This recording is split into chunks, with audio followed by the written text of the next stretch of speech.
Thanks for waking up with Morning Wood. You know it's the best feeling in the world. My name is Joey. I'm Stick. And I'm the loser. No, wait. Yes! I'm the girl with these losers, Chrissy. You're So we're going with a throwback intro this morning, apparently. Everything is all messed up today because you're making us use these shitty ass. What are these called again? Oh my God, how dare you? Shitty. Yeah. Shitty. Corey, stand up with me. Yeah, I'm with Stand up. Joey. I'm a Mac guy, but you know we're all discombobulated. And they look super clean. I won't lie. They look mad clean. So yeah, Adam kind of set you up to fail today, Art. Just a little bit. I'm like, what is going on? I don't know what to do with my hands. I just heard it and I'm like, wait, that's not it.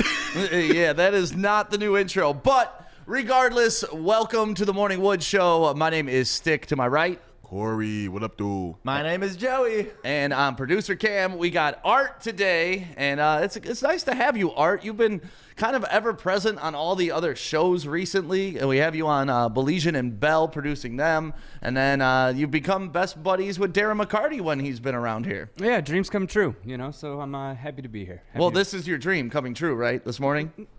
It's a close second. It's a close second. And yeah, if Joey or Corey look a little discombobulated today, it's because we went out and we wanted to streamline the desk, make sure we all have the same types of surface pads. And these guys, it's really throwing their game off. Can we do Apple? Apple products only. This is the biggest argument in life. Once you use an Apple, Corey and I have been using Apple products for 15 years now. Once you go Apple, you never go back. Never. This is the kind of divas I'm working with, man. This is not divas. Brand new Surface tablets, compliment of Woodward Sports, and it's not Apple. It's not good enough. It is good It's enough. not good enough. It's good enough for the NFL. It's good enough for us. No, the NFL sucks. They're not at our level. Tell them, Corey. I mean, we've seen how the NFL does the Lions. They're not on our level. Come on now. Okay, yeah. Shitty broadcast. The NFL and is. it all starts on the table with their Surface tablets. Well, all right. Shout out to Microsoft, though, if you want to I advertise. was gonna say, man, Microsoft just pulled their complete advertisement for us. Damn. So yeah, let's get on into it. Big talk last night. Obviously, NCAA football championship game happened, and really, It happened. Yeah, it happened. Everybody kind of knew Alabama was going to win this game. I don't think too many people were taking Ohio State going into it, except Corey and Joey. Yeah.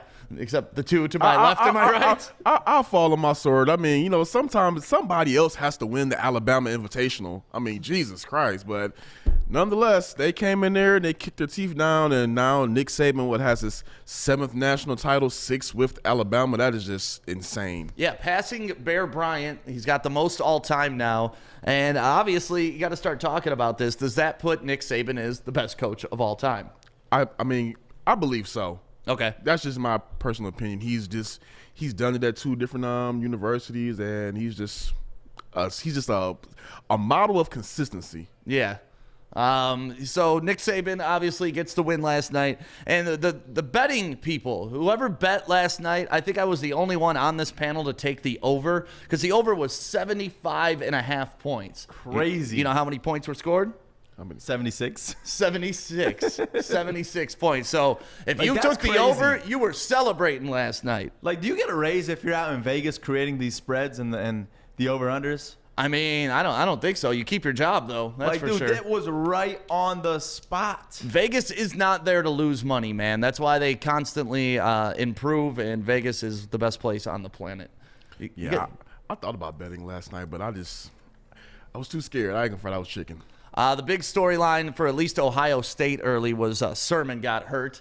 And do you guys really think that affected the game in a major way, or do you think they still would have gotten their ass stomped? It would. They still probably would have got stomped, but the energy, like they could shift their focus on defense, and he just that's Trey Sermon. I mean, we talked about how he has 636 Right. yards the last 3 games, going against Clemson's defense in the last game, but no defense compares to Alabama, and you saw that yesterday. Dude, Alabama, just a bunch of big boys.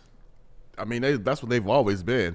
But I was just laughing. One thing that was just kind of that has nothing to do with what the on-field product was, I was just laughing at some of the names. It looked like a versus battle: Master Teague versus Mac Jones. Yeah. How dope is that name? Master Teague might be one of the dopest names in football. I mean, anytime you have Master in front of your name, but it's pretty Teague dope. is dope too. Dude, even if you were Master Namu, it'd be Yeah. sweet. Like, Yeah. you just immediately attach that respect to your name. Like, imagine the parents just coming up with this name. Like, I'm gonna name my baby Master. What are we going to call him? Master. Or my favorite name still that I'll mention every time, Alizé Mack. Yeah. Like, that's when the parents are just like, what are we going to name him? What's on the liquor cabinet over there? Alizé. Alizé. All right, we're going to call him Alizé. But man, that was just total dominance by Alabama. I mean, I'm looking at it right now. They had more passing yards than Ohio State had total yards, which was just insane. It was not a great game for Ohio State and not the most stellar game for Justin Fields, which everybody was saying if he goes into this game and balls out, like it's going to do really well for him. If he falls flat on his face, hopefully he drops to the Lions at number 7. Do you think his performance was poor enough to drop him to the Lions at number 7? Yes. Yes. I think so. And truthfully, I still feel confident about him going to the Lions. It's just one thing that really scared me. There was 2 things, actually. One being, was he still injured? Because I'm still not seeing the mobility that Justin Fields normally has.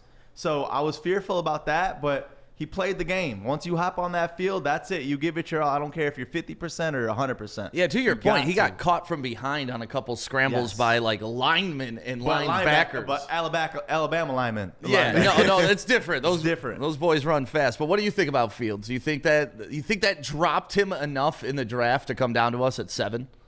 I mean, you know what? You know what? I'm kind of in the middle. I'm not sure. He didn't play a good game by any stretch of the imagination, but at the same time, I'm just kind of looking at it like it's Alabama, and they were able to play more games, Right? Able to get they have more of a they've had more consistency this season as opposed to Ohio State with their games being canceled and whatnot. So all 7 of their games. Yeah, so I'm kind of on the fence, but if he does drop down to 7, I mean, of course we got to go ahead and go grab him, but. Who knows?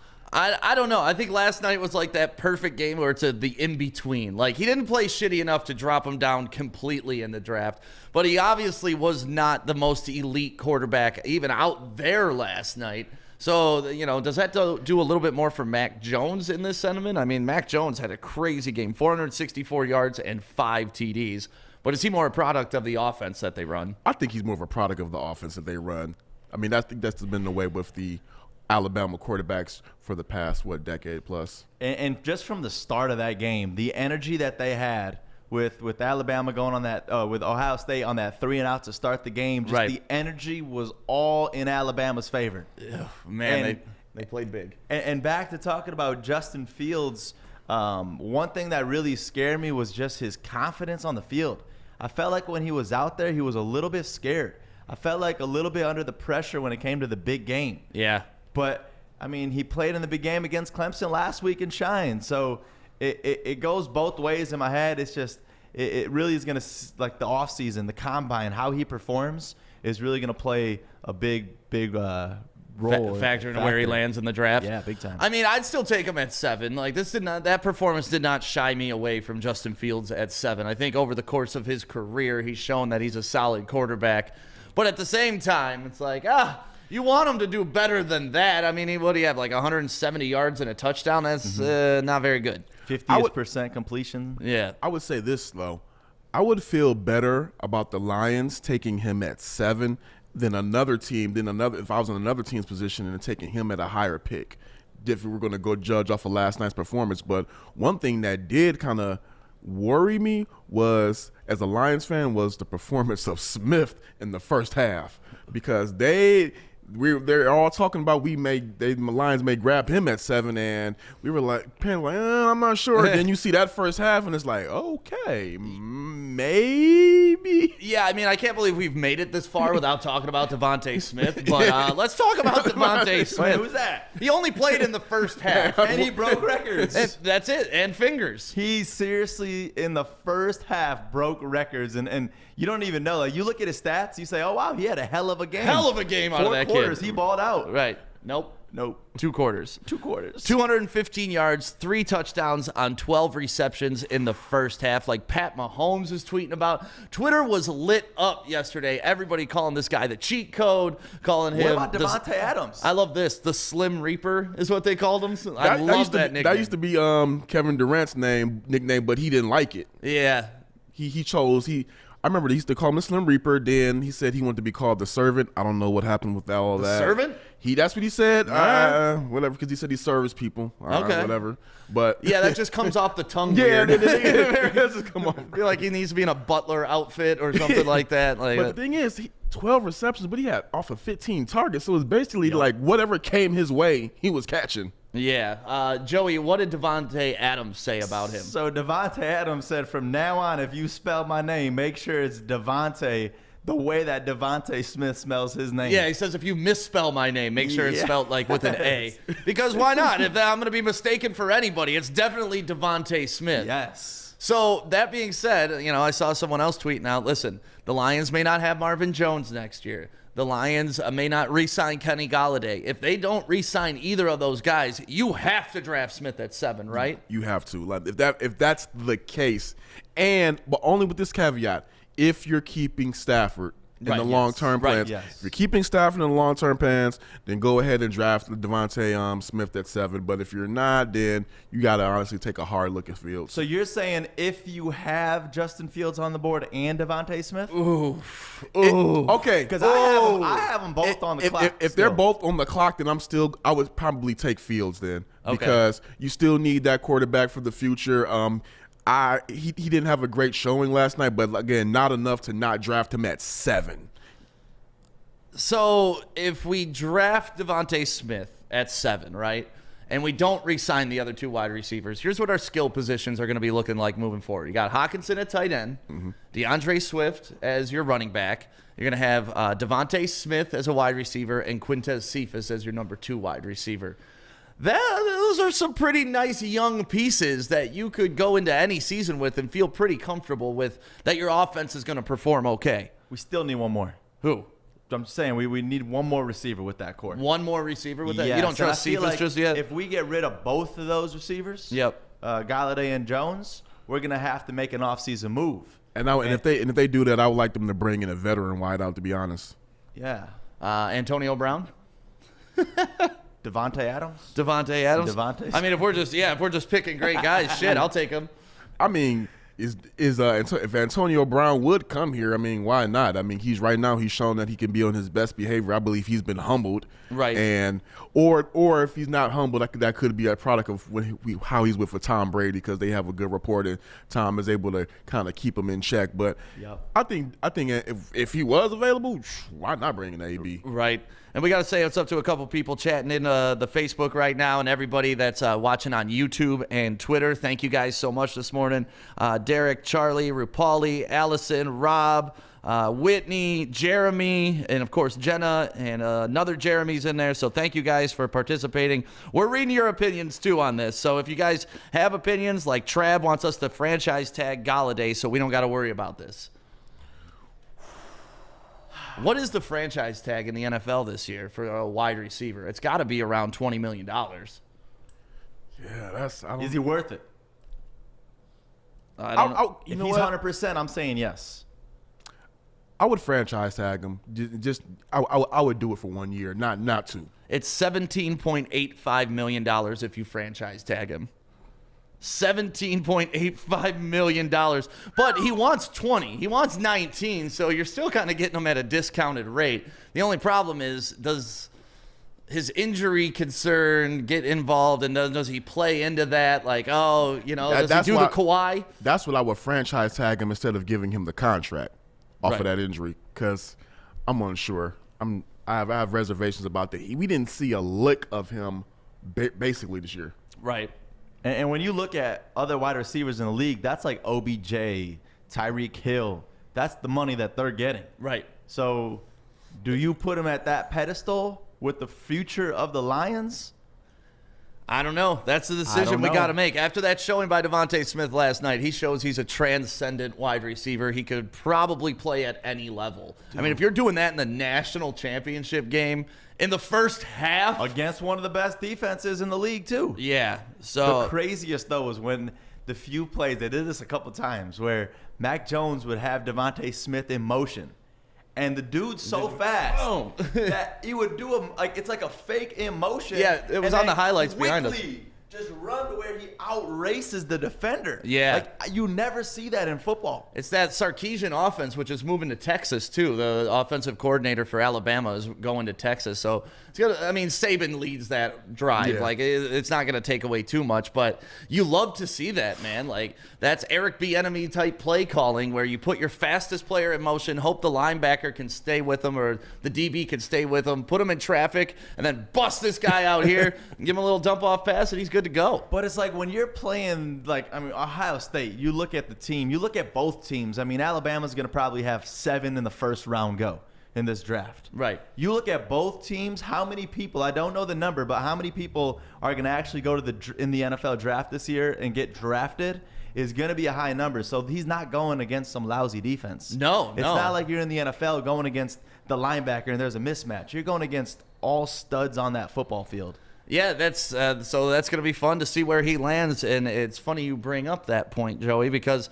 that brings me to the question, is this Alabama team one of the best college football teams ever? Because last year we had LSU with obviously, you had Patrick Queen, you had CEH, you had Joe Burrow, you had Justin Jefferson.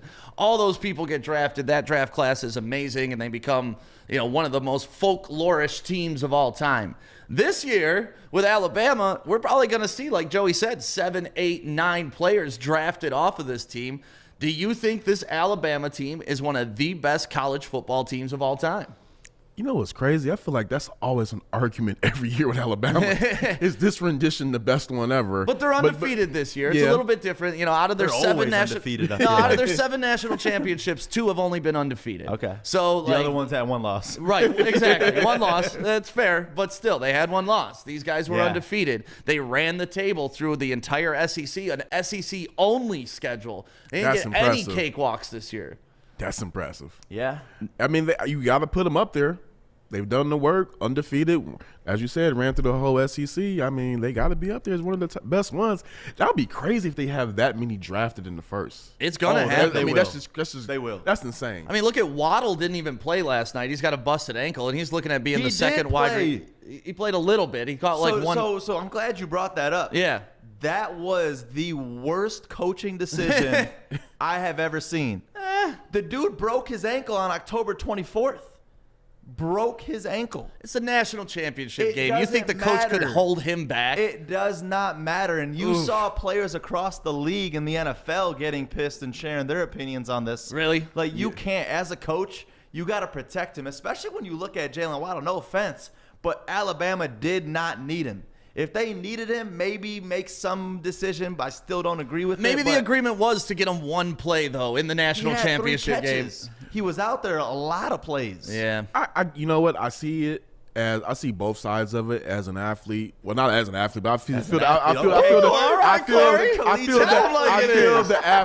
feel their perspective of, hey, stay healthy, get your money. But also, I feel him like, you don't ever know if you're gonna. It's a national championship. That's a once in a lifetime. Right. I will never I'm not gonna be back here. Why not go just hey, I at least got on the field and got a cash, made some type of contribution. Like I get it. That's about 75 days or so since the dude broke his ankle. 75 days. Hey, some people are tougher than others. I don't care who you are. The kid's got a bigger future than just winning the national championship and being on the field. I played Little League football with a broken toe once. It can be done. And listen, you got that big contract after Little League or no? Damn right. Were you up on that? I got orange slices and I got muffins. See? The fact that he didn't have to play in that game and he went out there and played, that might actually help his draft stock and show teams like, you know what, he's a competitor. He's dedicated. Right. I Well, would- great I would point look by at that. Whitney here, too. They all play hurt at this point in the season, essentially. It's just we no knew broken about ankles. Don't say that, Whitney. That's not a broken ankle we're talking about. That's a career-ending injury if he were to injure it again. And you saw it's one game. He's going to have plenty of rest before the NFL season starts. But you don't let a broken bone recover correctly. That's going to lead to something way bigger, and it's going to be more detrimental to the future of his career. I'm sure the team doctors know what they're doing. They just pumped him up full of painkillers, sent him out there. Like, that's what they do to these kids. And They then just you shove that needle in their ankle. And then you saw the way he was waddling Yeah. off the field. Waddling. Dude, that was. How you going to do that to the poor kid? Man. But like, it just was. I mean, I'm glad. I hope that he's okay. Right. But like, God forbid something did happen yesterday, them coaches would have been drilled. But needless to say, he's still going to be the number 2 or number 3 wide receiver taken in the NFL draft. Yes. Even after you put him in jeopardy, quote unquote, last night. But I want to know the player input in that. Did he have a conversation with the coach? Like, I think we're judging the coaching staff a little too harshly on that. Yes, it's their job to kind of defend the players from hurting themselves, but at the same time, it's a national effing championship game, man. This kid's been dreaming of it his whole life. They didn't get there last year. This is his one shot, you know. Cue Eminem 8 Mile in the background. Like, he's got mom's spaghetti in the locker room. Like, he's ready to go. Which, by the way, speaking of Eminem, that intro was dope. Oh. That intro was super dope. I love how they paid respect to Eminem and let him be the one to give that correct intro, because the last time we saw him on college football, you remember what happened there with Michigan. His berserker moment. I love that moment. That was him funny. and Brett Musburger and was that Kirk Herbstreit in the Yeah. booth, and it's just very strange, but great marketing for Eminem. Yes. I think I remember that. That was pretty weird. I think that was pretty weird. So we talked about the game. Let's talk about after the game. So after you win a national championship, obviously COVID is going on. They didn't have enough people in the stands. There were scattered audiences. They were wondering if they could even make it through this NCAA season. A whole bunch of to-do. The national championship goes off. Alabama wins. And this is what happens downtown Alabama to Tuscaloosa. I mean, look when at you, this when behind you me. win championships, though, COVID doesn't exist. Right. Right. But look at this. First of all, I thought this was an old video when you posted it this Yup. morning. Like, I did not think that this was last night. But my God, look at that. Like, that is nasty. I mean, I get it. The feeling of winning, what was that? Their 14th or 18th one? I don't know what it was. I think it was They their won way 18th. too many to 18. count. But they want to be there celebrating. But it's just that many people in one area. Oof. I miss that though. Like, Oh, dude, big I time. want to be in that crowd so bad, drunk as hell, going nuts. Big like, time. I want that back in my life. I ain't gonna front. It looks fun, but I kind of got the heebie-jeebies just looking at it. Just like, that is like a COVID breeding ground right there. It definitely is, but it's all college kids. They don't give a shit. Like, they're there to party, man. Yeah. And once again, we're talking about the players only have a once-in-a-lifetime opportunity. This is only a once-in-a-lifetime. And honestly, if they die because of COVID, it literally is a once-in-a-lifetime opportunity. But, like, I'm not the most, like, COVID-worried guy in the world, but I don't know about all that, man. That's crazy to me. It'd be different if it was just like, you seen a room or a party full of like 100 people or something Right. like that. I'd be like, it's a bit much, but I get it. It's a national championship. That right there, that's no social distancing at all, of course. But just whoa. I love Brandon's comment. COVID only happens in restaurants and bars, so they're okay. COVID doesn't touch big crowds. Duh. So I don't know, man. That was a hell of a party in Tuscaloosa. And I didn't even last see. night. You know what's crazy? I didn't even see one mask. Oh no. Oh Like- hell no. Listen, that's the last of your concern if you're going out in Yeah. knowingly a big area. If you're out in Alabama, you ain't worried about masks. You're worried about like alligators and what was that guy Joe Exotic? Joe Exotic? Yeah, Joe Exotic out there getting busy in the crowd. Like that bitch Carol Baskin out here. I mean, do we actually? I mean, all the big pages posted this video, so it's got to be true. But Yeah. you're right. There's not even a single mask. That's Did you why see anyone? That's why I honestly thought it was from last year. Yeah, but it look, just but Did hey, you see any masks? no. no.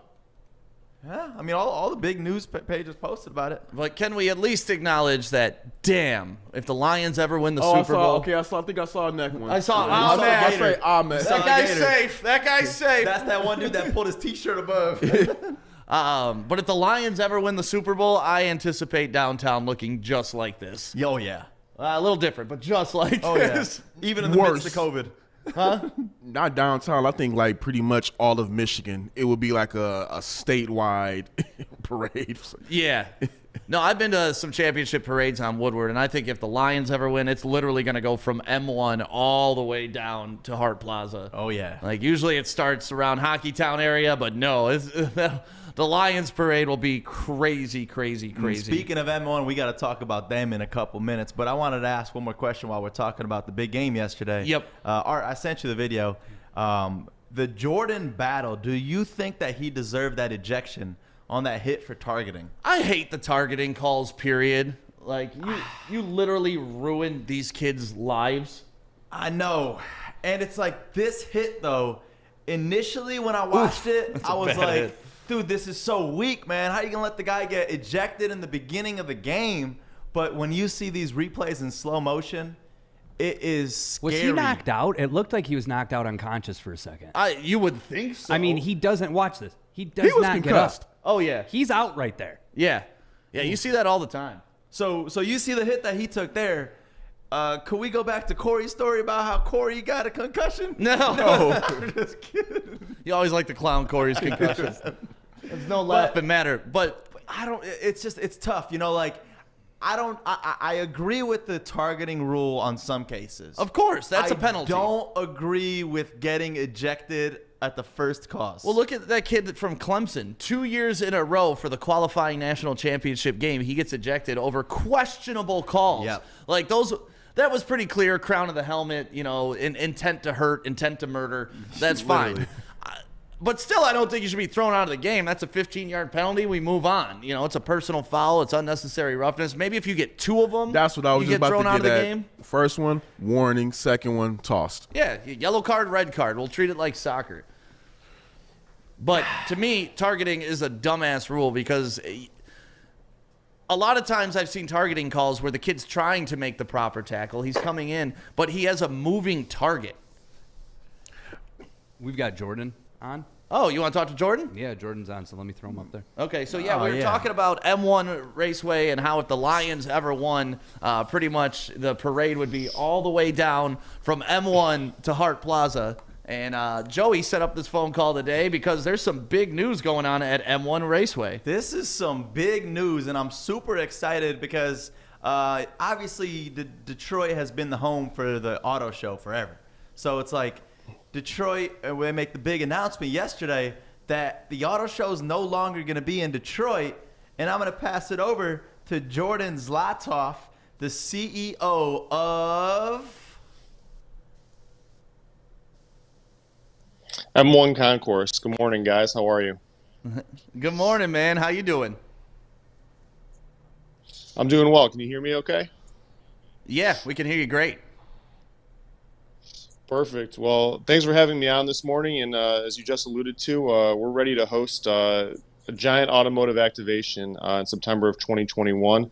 So sounds like you've heard the announcement, but the auto show is not going to take place in its existing format downtown at Kobo, or the TCF Center as it's now called. We're going to be hosting a really unique experiential automotive event at M1. It's going to be almost entirely outdoors. It's going to feature performance drives. We have a 1.5 mile performance track here in Pontiac.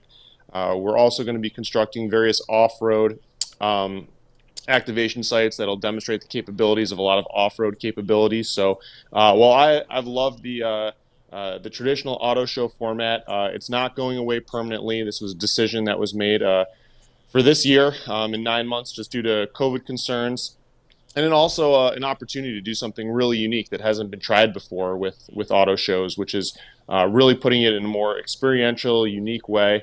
Instead of just having purely static displays where you're walking around, you have the big displays that are traditionally built in the convention centers. This is going to be a really one-off type event that I think is going to bring a lot of attention to the Metro Detroit area and create a unique show that's different from LA and New York and the other shows that happen around the country and around the world.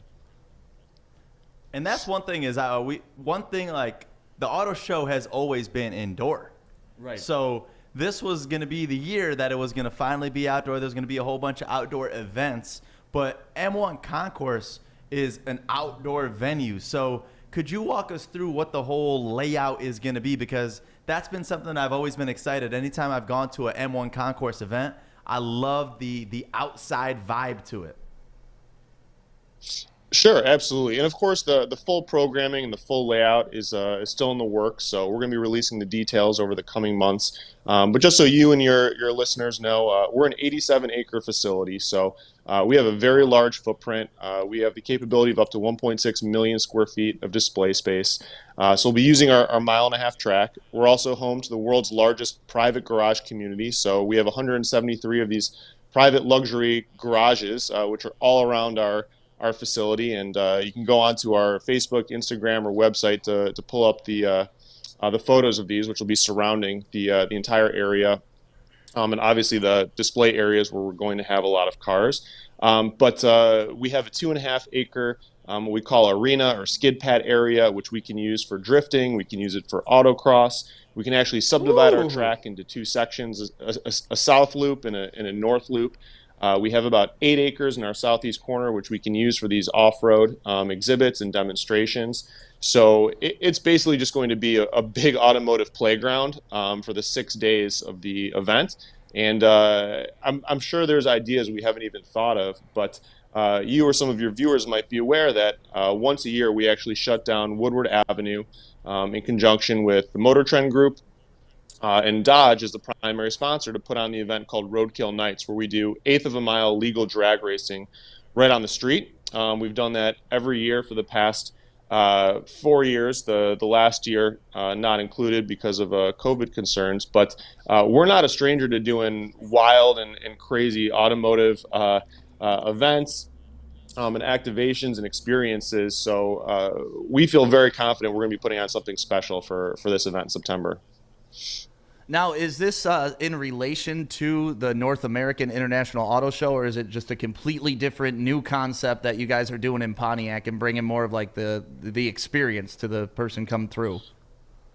So we're doing this in partnership with the Detroit Auto Dealers Association, which owns and operates the North American International Auto Show.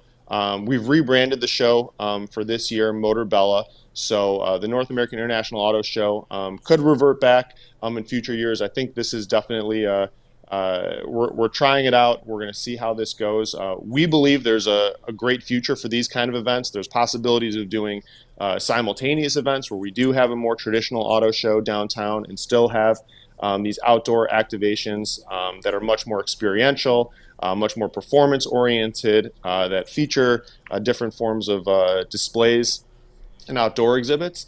But we're not using the moniker North American International Auto Show. It'll be called Motor Bella. That's the brand name for the event, but it's put on by the Detroit Auto Dealers Association, which produces the auto show each year. So Awesome. Could we talk about Motor Bella and where that name actually came from? Obviously, motor for Motor City, but the Bella part.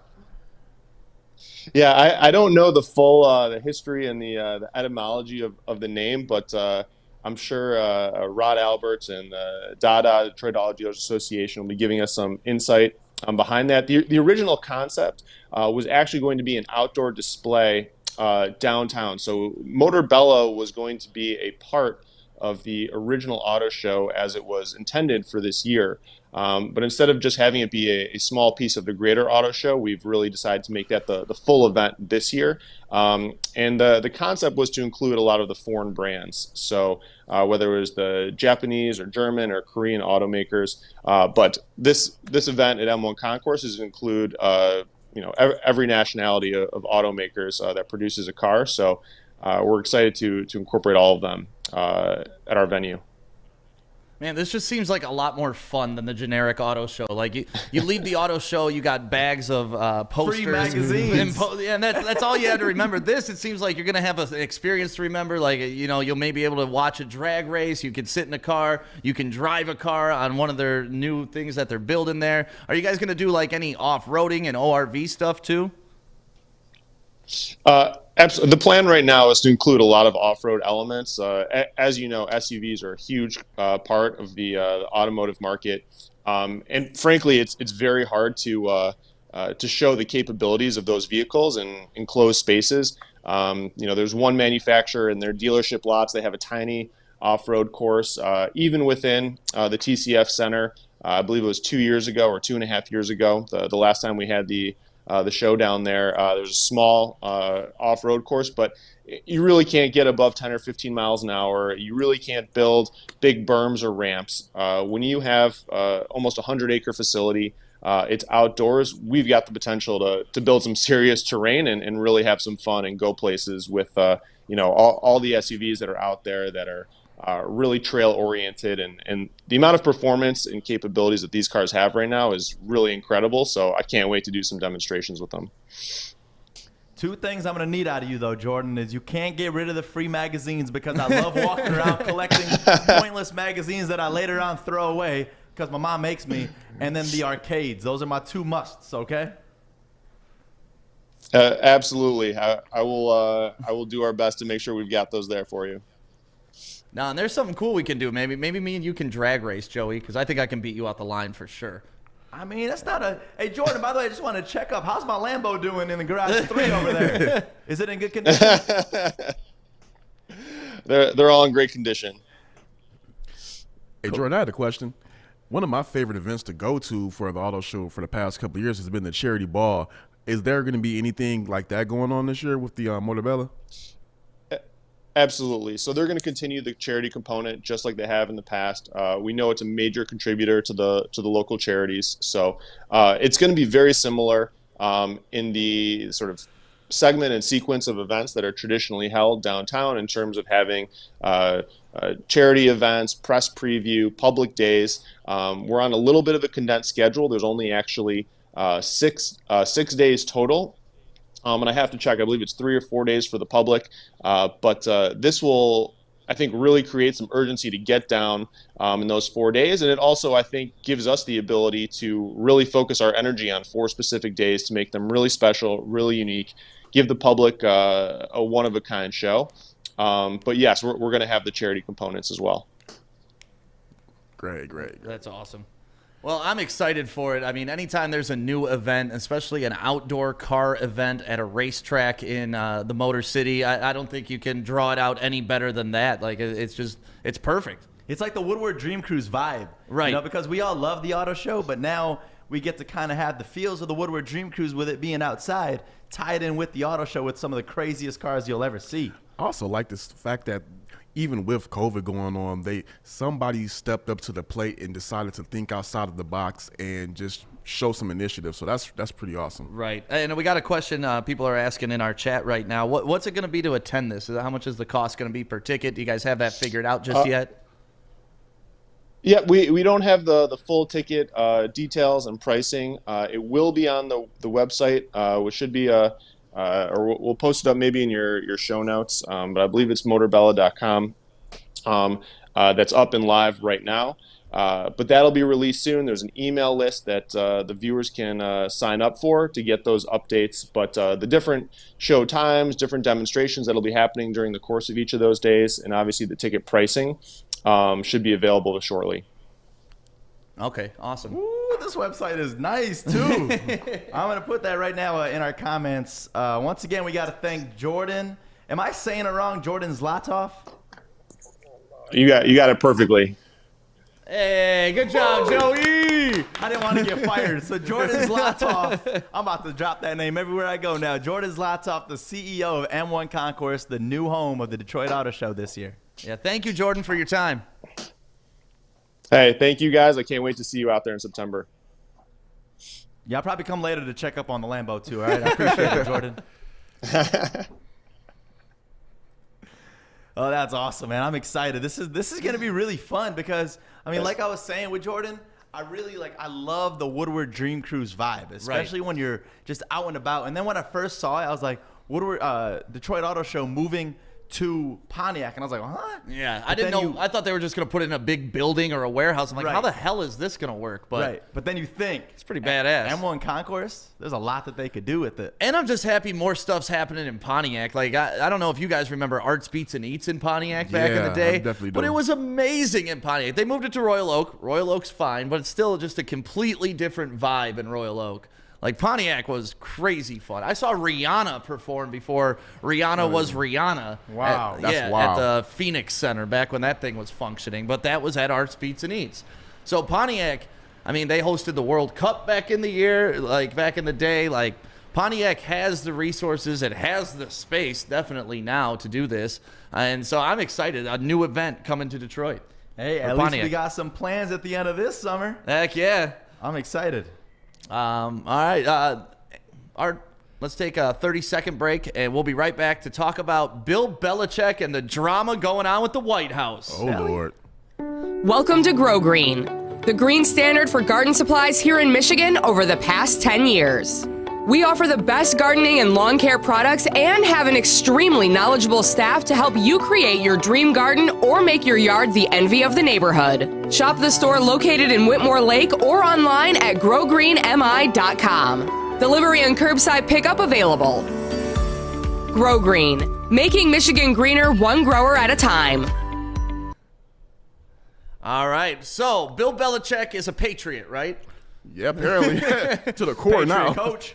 Patriot coach. And, you know, like, you figured if you get invited to the White House and you're a Patriot, you're going to go to the White House, right? I would hope so. Not today.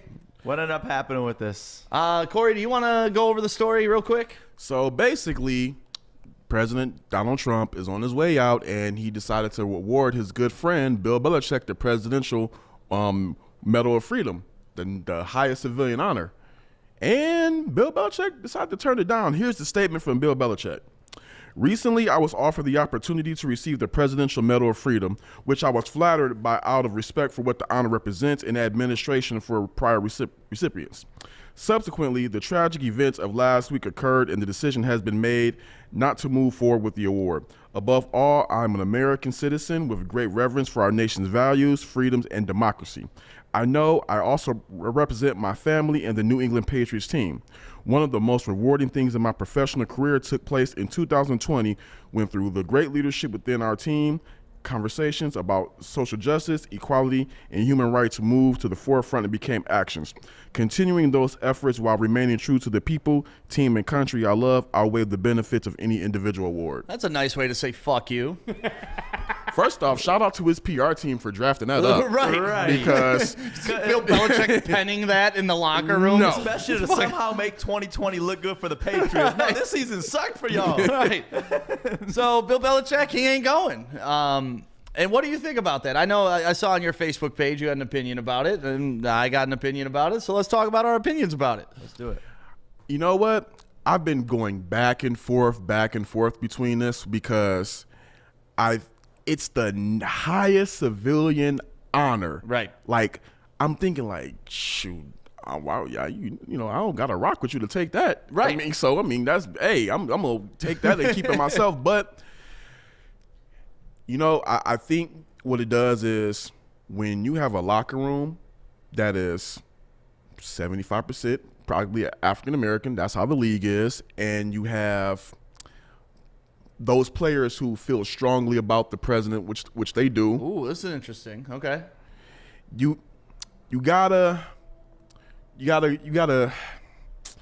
This is kind of all right. It's kind of difficult for me to talk. Come on, Corey, speak from the heart, baby. You got to show some leadership in this situation. You can't really accept the award because what does that say to your locker room if you're siding with somebody who has beliefs and who has, in their opinion, demonstrated a divisive rhetoric right. that they cannot get behind?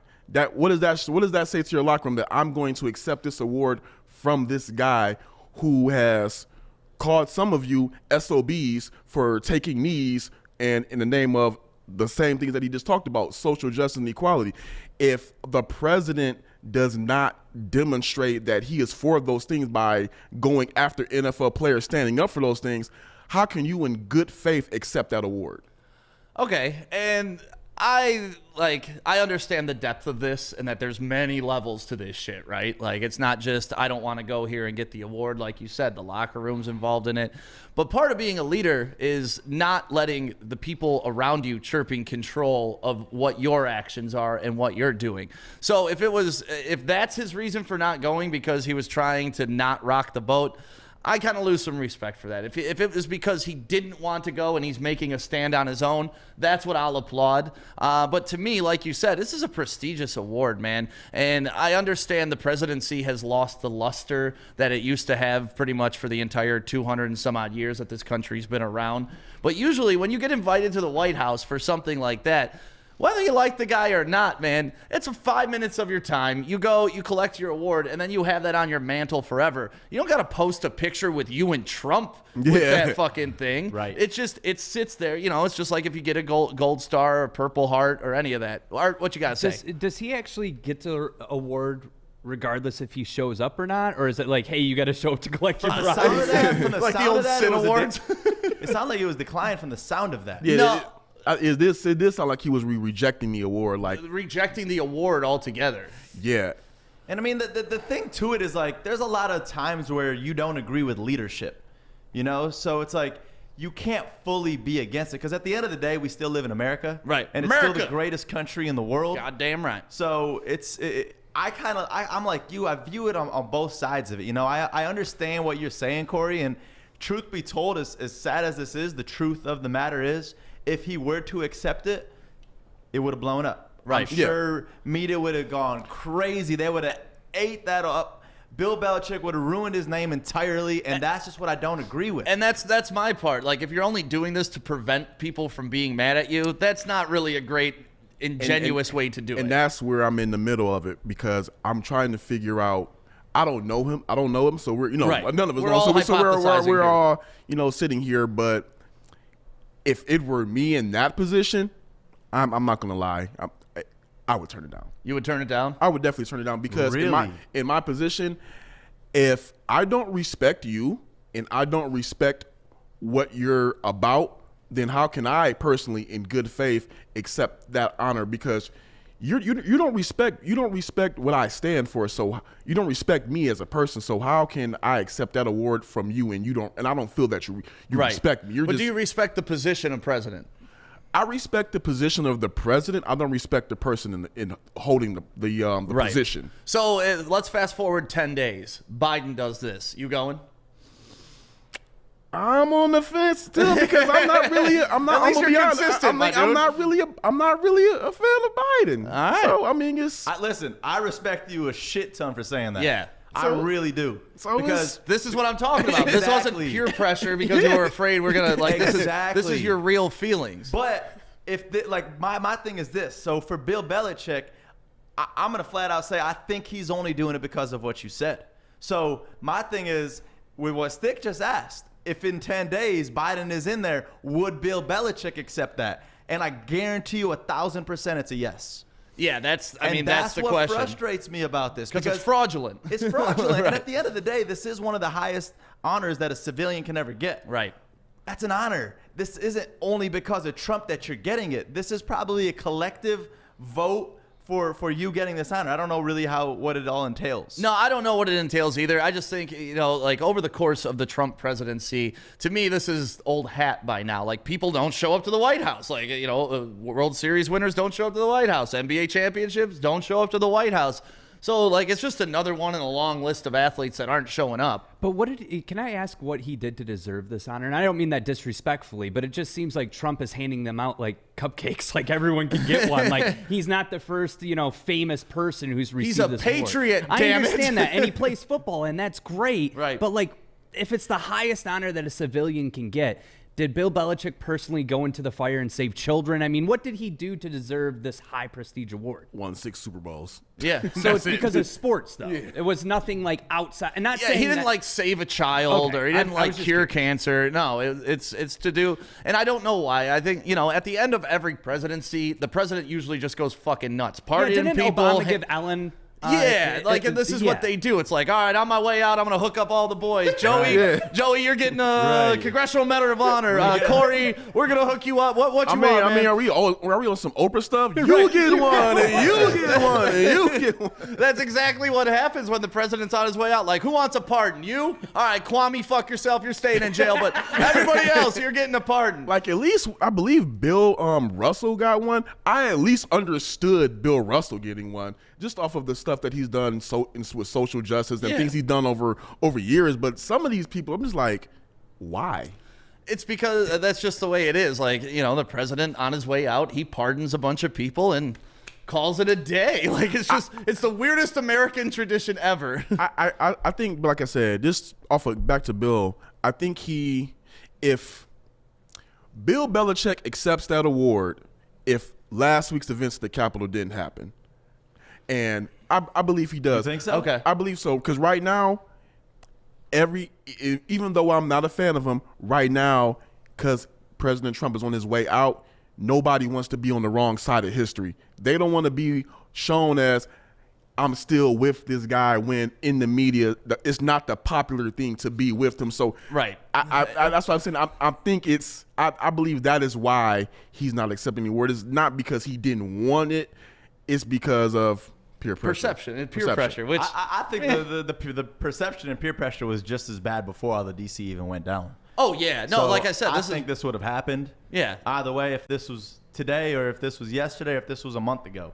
It's just where the world is right now, and I felt like that's what he had to do, as bad as that sounds. Well, if agree you're with handing that. out awards, I'll take one, and I'll be Right. at the White House by tomorrow. I mean, I would want one of Hey, those I on would my do that mantle. too for all the homies. Dude, I'm 90 Dish 'em years out. old. You think I'm going to give a shit who gave me that medal? Right. No, I'm not even going to tell the story. They're going to be like, Grandpa, why do you That have boy's that? hanging up in the wall. You're like, well, I in the was a great rafters. football coach, and that's why I got medals. Screw the I would doctors. make up a badass story though with something I Right. did. So yeah, I'm taking it. I'm taking the medal all day. I'm going to see him, and you know, if I got something to say to the guy and I don't like him, I'll say it to the guy with my one-on-one that I finally get with him. Yeah. You know what? To kind of go off subject, that was the one thing I always had an issue with my friends. They were saying if they were ever invited to the White House by President Trump, they would never go. Now, here's the thing. I wouldn't accept the award, but if I had a chance to meet him, I would definitely accept the meeting because, like you just said, that is your one shot to get off what you want to say Right. to that person about their presidency and what your views on that. Why in the hell would I not take an opportunity to meet him and like, hey, this is where I think you bleeped up at? Yeah. And what's he going to do? Throw you out? Okay, Yeah, cool. You're out of okay. the White House in 10 days, too. Like, nothing to be wrong here. He forgot throws that him out, award. but he's like, "Can I keep the award at least?" It's like DJ Jazzy Jeff. You just see him getting thrown right up. But yeah, I don't know. If I had a problem with the guy, like, I respect the presidency. I don't care who the president is throughout the entire history of my life. If I ever get an invitation to talk to a president, I'm going to do it. Period. Whether people hate him or people love him, I want to talk to him. Yep. So I know him more than what the media tells me, no more than what everybody's trying to tell me to Formulate think. your own real opinion on Right. the human himself. And Right.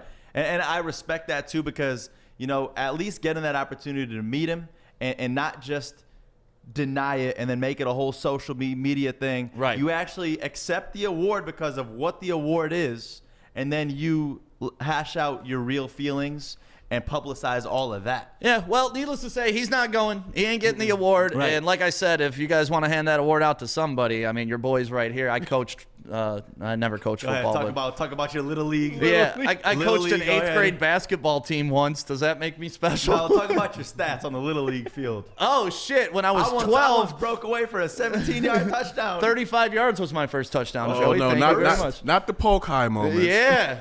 Back in my day. No. First touchdown, Madden don't count. No, first touchdown, Little League football, 11 years old, straight up the gut, 21 trap, 35 Pull yards. up the replay. I'm calling BS on It's this. on VHS, man. Is it really? Yeah. Oh, so you got the tape? I got the tape. I gotta see this. And all you hear in the background is my mom going, "Run, Sammy! Run, Sammy!" That's all you hear the whole tape. She had the cowbell? No, she wasn't the mom with the cowbell, but that's all you hear is, "Run, Sammy! Run, Sammy!" It's the greatest audio ever. I wish my parents were more vocal like that. Well, you had to score touchdowns. Yeah, but I had the opportunity earlier in my career. The older I get, the less I saw the field. Basketball was different, though. I was actually decent in basketball. Right. No, Still you didn't see the court much. Yeah, you are good in basketball, man. You're a good athlete. It's all right, man. You know, when I was in high school, I played LB. Did you? Yeah, left bench. Oh, I was like, I can see Corey as a right. linebacker. I can see Corey lighting someone up. I told you about my horrendous football story. Huh. I'm 185 and my coach has the bright idea. Okay, first of all, I was 220, and then I got down to 185. And I got faster and stronger. My coach has the bright idea to put me on the offensive line at 185. Ouch. Oof. Yeah. And you guys play, you're D1 school, right? Isn't Ferndale D1 or D2? I think we were D2 during that time, Yeah, man. you play some big guys, big boys. We played Brandon High School, and they tried me out. I was getting my garbage time. They tried me out there on the offensive line. Big, massive country. I'm gonna say country fed guy. How dare he looked at me. He said, "Dude, what are you doing out here?" I'm like, "Man, I don't know." I don't know, Coach. He said, "This is effed up." I'm like, "Yeah, I know." Hike. Shoulder pads straight up in my neck. Yeah. Went Deontay Brown on your ass from Alabama. That dude is a beast. Dude, that guy. Hey, he's never allowed a sack in his career. I mean, at Alabama. It's because it takes 7 seconds just to get around him. Dude, not a single sack, though. That's a big boy. He is a big boy. Big boy. I'm not going against him. Art, let's take another 30-second break, and when we come back, we got more NFL coaches to talk about. We wake up every day with a choice. Keep going down the same unfulfilling path or start chasing the life we dream about. At Northwestern Tech, we want to make that choice easier by allowing you to keep working your job while training for a real career in heating and cooling. And our hands-on program is only 10.5 months. So getting in the field and building a career and actually waking up with a purpose could be a lot easier than you think. Northwestern Tech, the HVAC school that works. So what if I told you there was a coach who won a Super Bowl just as little as 3 years ago, and he's available for the Detroit Lions to pick up today? He needs to get an interview. Right now. Yes. Yeah, interview him. Doug Peterson, the former coach of the Eagles, who I think this guy just got the biggest raw deal in NFL history. Like, he just got railed by management, by his team, by the fans, by the culture of the organization. And what I'm talking about is something that I've been fighting with Lions fans since we have been on at Woodward Sports, is they want teams to lose. They want your team to tank, to get a better pick, because they think if you get a better pick, then you're going to pick the right guy automatically. All of a sudden you win. Yeah, which all of a sudden, if you haven't been paying attention to Lions drafts for the past 20 years, doesn't matter how high you pick, right? It does not matter. It doesn't matter. Just play the game, play to win every single game. So Doug Peterson in the last game for the Eagles, they're winning the game, right? Jalen Hurts is looking good. It doesn't look like they can be stopped. And he decides to pull him out and put in the quarterback that they drafted in like the 5th round 4 years ago just to get him some play. And they lose the game on purpose, essentially. The NFL's in an uproar. Twitter's in an uproar. All this shit. How could Doug Peterson do that? Where's the competitive spirit? And to me, I'm like, this is the stuff that people want the Lions to do all the time. Wanted. Yeah, just tank.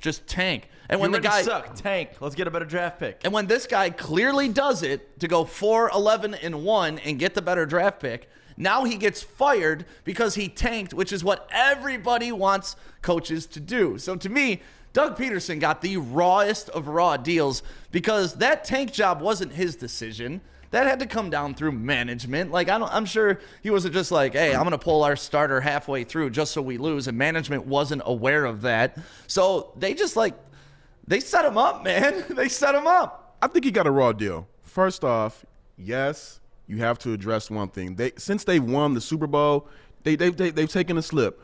2 back-to-back 9-7 seasons, and then you have a 4-11-1 season. So you have to address that.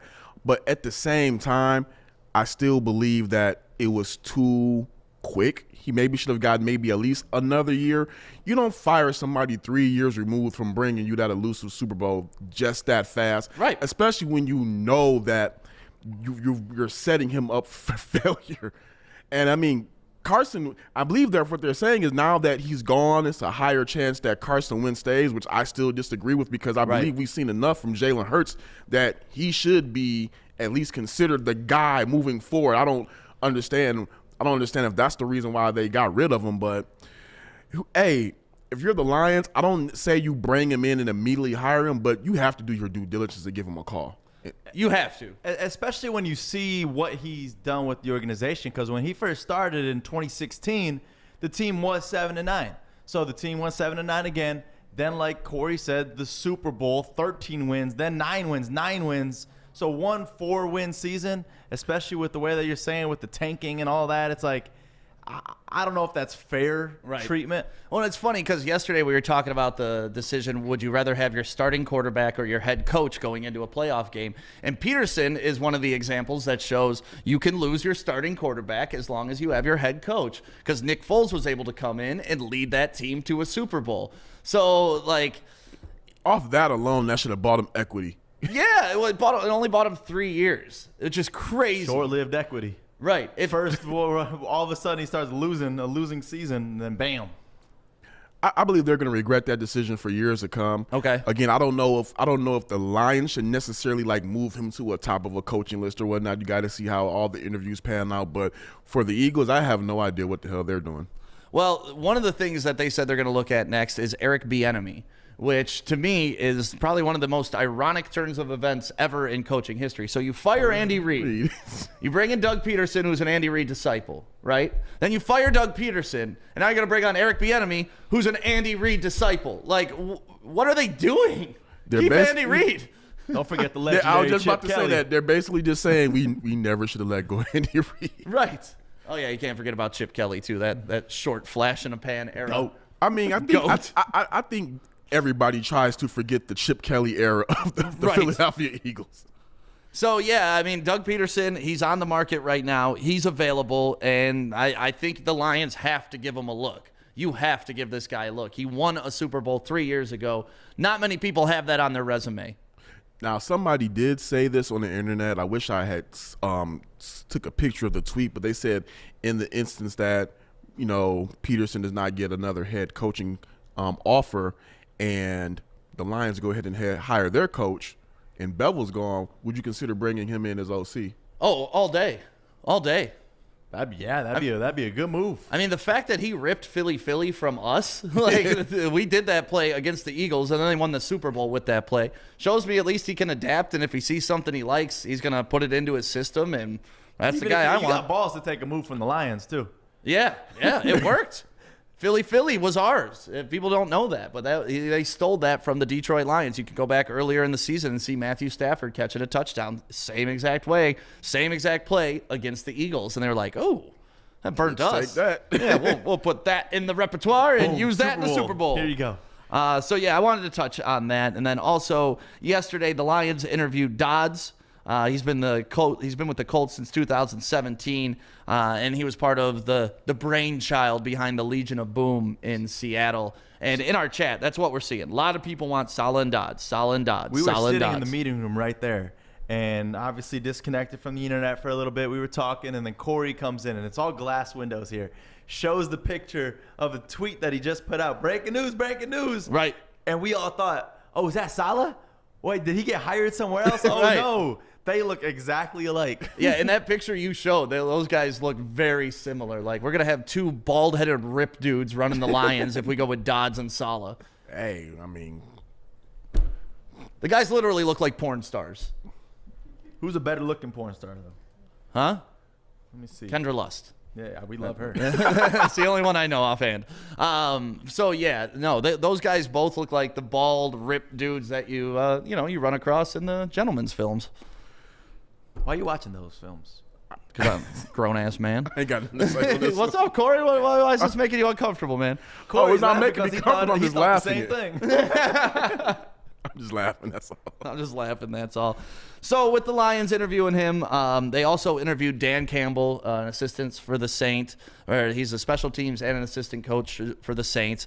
Big dude, another big dude. Dan Campbell's a monster. And then, Art, I didn't know you were up for the Lions head coaching job. Someone named Artemis? Arthur Smith was my interviewed former yesterday. radio Artemis name no longer exists. Wait, Okay. is it really Yeah, Arthur contractually Smith? I could get sued for that. Oh, crap. Well, here we go again. But Arthur Smith. yeah. Yeah, he's the OC for the Titans. He's interviewing for the head coach job for the Lions. So yeah. Arthur, tell us a little bit Yeah, about how'd your interview go, Art? how the Listen, interview went. I moved the ball and it does things. And yeah, I'm super excited. I got nothing. I I got move the nothing. ball and I do things. Wasn't that awesome? Your 17 namesake kids could later. be like if The Sam guy who Day was the actually next head produced coach of the Cops Lions. is also named Arthur Smith. Who is? It's, the guy who produced Cops, the TV show. His name is Arthur Smith. Wow. So that is- a little fun fact. So what's more fame to your name? That is some trailer trash fun facts. I would think like Cops. I grew up on Cops instead of the Lions. Yeah, You me know? too. You said trailer trash facts. Fun fact. You know the director of Cops? He got my name. Well, because after this show, they put like Arthur Smith and Company. Right. Like, he owns like. I don't have to explain this to you. Just never mind. I'm making it worse. Well, congratulations on your interview Thank with you. the Thank you. Detroit Lions. But yeah, he's the Titans OC. No. I'm gonna ask you a question. Okay. Both of you guys a question. In the event, okay, I believe we can all agree that Saleh or Eric Bieniemy, even though I heard that his interview was kind of shaky, But those are no-brainers. but those are guys that everybody wants. Yep. In the event that the Lions strike out on those two, who? I mean, the guy Marvin Lewis. There's been a lot of talk about Marvin Lewis. If they, I'm gonna be honest. If the Lions decide on Marvin Lewis, they might as well just bring back Jim Caldwell. Yeah, why not? Or give Bevel the shot. Why I don't would, you I would bring back Caldwell? Jim Caldwell before hiring Marvin Lewis. Even though I don't think Jim Caldwell will probably answer the phone, but I would hire Marvin Lewis. I would hire Jim Caldwell before Marvin Lewis. The guy that I picked early in the season, and somebody he isn't even interviewing for head coaching positions, but it's somebody that I would like, is Scott Turner. That's who I like, the OC from the Washington football team. I think what he did with Cam Newton when Cam Newton was young in his career, able to turn him into Superman, and now he's gone to Washington and turned them into a decent team with very limited quarterback play. You give him a Stafford or you give him a high-end quarterback draft pick, I think we have a bright future on the offense with him. That's been my pick. I wrote an article after week 2 of the NFL season selecting Scott Turner, so I'm going to stick with that. If not, Harbaugh got his extension, so you can't get him. Right. Urban Meyer looks like he's only interested in the Jags. So to me, there really isn't outside of Saleh and Bieniemy, you're a tier down. You're settling. Yeah. But I'm sure there's still going to be a lot of time before this hire happens. Do you think? When do you think we'll see the hire? You know what? I really don't know, because when they said that they were going to really open up the search, they really have. They've interviewed over 10 candidates for the GM position. They are probably close to well over 5 right now for Yeah, head they're coach. rifling through them, man. They're going. So if I were just to guess, I say we get one before the NFC AFC Championship week. The next 2 really? weeks. Yeah. The next 2 weeks for sure. Unless it's somebody that's coaching Yeah. in the AFC NFC Championship. Bieniemy. game. Yeah, unless it's Bieniemy. Yeah. That's If- why I'm thinking we're going to wait for the end of the season at least to unfold so we can actually interview and talk with them. Yeah, and then I heard yesterday that Sheila Ford and Chris Spielman, they all got on a call with a bunch of former players and all that stuff, just to kind of give them an update on the coaching staff, because they're trying to be more inclusive with the Lions greats and the Lions old players and all that stuff. So you hope they're building a better culture with that, because when Barry Sanders hates your team and Calvin Johnson hates your team when they leave, it's tough, man. You can't have your icons hate your team. Your 2 greatest players hating your team is not a good look. Right. No, it definitely shows some chinks in the armor in the organization. Like, that shouldn't happen. Those guys should be beloved. They should be cared for. They should have busts. They should have statues, like all types of shit. In other words, bend over backwards for them. You should, man. That's all you've ever had. Yeah. But even more than that, they're lesser, I guess you'd say, beloved players. When Matt Patricia and Bob Quinn were fired, you've never seen former players applaud the dismissal of guys like that publicly. Right. So that should say something. That I like the fact that they're taking their time to make sure that they're going and getting the right person, because this hire is a culture change. This is going to be the most important hire in the next decade. It has to be. In the next Time. decade. This is finally the time for it. So yeah, the reason I don't want Arthur Smith here as a coach is, unless he's bringing Derrick Henry, I don't really love the Titans offense. Sorry. He should honestly be at the bottom of the list. I don't know if I'm pretty sure they have their preferred, somebody they'll be okay with, and somebody they don't want. Arthur Smith should be in the one they don't want. Sorry. Arthur Smith. Who do we compare? Oh, well, we got AP though, at least. Yeah, we do You have can play AP. with him a little bit. So That's a little update on the coaching decision. I'm sure we'll get more throughout the day as these interviews come in and they keep going through this process. So hopefully we'll have some breaking news to you very soon throughout the day today. If not during our show, during the Baligian and Bell show. But make sure you follow us on all social medias at Woodward Sports to make sure you get those updates, because you would have heard about the M1 Raceway early yesterday. You would have heard all of Corey's breaking news yesterday. So make sure you're up to date with everything that you want to know about Detroit sports, Woodward Sports. Especially live coverage for games. Like yesterday, we were all over the national championship and all over all the exciting things that were going on throughout the game. So we got you. Yeah. Why you guys all suited up? You're getting clowned. You're getting clowned in the Yeah. comments. You're bro. clowned in the comments. And it's like, no joke, I left my house today where I was like, oh, man, I feel good today. You know, dress good, work well, or whatever they say. Dress good, work well. I don't think over anybody's here- ever said that. You know what, Joey? I almost wore my black Woodward Sports polo. I just said, But you didn't. No. You pulled out the suit jacket. Can we start a with the GoFundMe scarf. for Joey so you could get a blazer with you guys? You know Because what's messed up? I mean, it's like Is it's it an like the apple blazer? Otherwise, it's not fucking good enough. You know what's messed up? You know what's messed up? They don't make it. They don't freaking make those yet, okay? But you know what's messed up, Arthur? Is you know, yesterday you had your own little insecurity. Now we're talking about my insecurity. Yeah. I don't own a single suit jacket that fits me anymore because of Oh COVID. man. Because you got too big or you're too small? Too small. Oh. I got titties coming in. I got too big. Nothing wrong with that, Joey. I know, right? They say we all love titties, right? not yours. Yeah, not okay. No. Don't include me in that generalization, Damn, I please. thought, that's what I thought they always said. That's what I thought. You always told me you They loved weren't titties. talking about you. You always told me you loved them. That's how you know Joey's in a happy relationship, though, and his girl can cook. Your Because girl I got cooks. titties and I don't care? Because you got a belly. Okay. Yeah, that's when you're happy, man. You're eating like a king. Nothing wrong with it. Yeah, Yeah. it was, but now she's making me salads. Yeah, she's Nothing sick of fun. that She's stomach. trying to slim you up for the wedding photos. Yeah. I don't care about the wedding I don't photos. care about That's the what wedding photos. Photoshop's for. So, did you guys collect sporting cards as a kid? I did it 1 year. 1 year. What? That's some dedication. I was going a little bit with the shoes, a little bit with the jerseys. Crazy Bones was another thing. I don't know if Okay. you know about the Crazy Bones. You guys know about the Crazy Bones? No. Those were fun, man. I used to love Crazy Bones. So there's a card that went for $750,000. Art, let's take 30 seconds and we'll talk about that coming up next because I want to talk about my trading cards One more too. say, 750,000? 1,000. $750,000 mil. Welcome to Grow Green, the green standard for garden supplies here in Michigan over the past 10 years. We offer the best gardening and lawn care products and have an extremely knowledgeable staff to help you create your dream garden or make your yard the envy of the neighborhood. Shop the store located in Whitmore Lake or online at growgreenmi.com. Delivery and curbside pickup available. Grow Green, making Michigan greener one grower at a time. So, Pokemon trading cards. They were a thing a while ago, and they're still a thing now. And you know, Pokemon Go and all that really popped off. and we've kind of seen the resurgence of sports trading cards too. Like Gary Vee is all into them and trying to bring them back, and we're seeing like LeBron rookie cards going for a lot of money. There's a Pokemon card that went for $750,000. Wow. So I'm looking. Look right now. I put up the picture. You can actually see. So in the little corner in the middle, see that one, and then how it says edition. That's why they're going for so much. So Where do you see this, Art? the first edition. So right below, let's say Blastoise. Yep. So see that little one right in the middle on the left-hand side, middle left.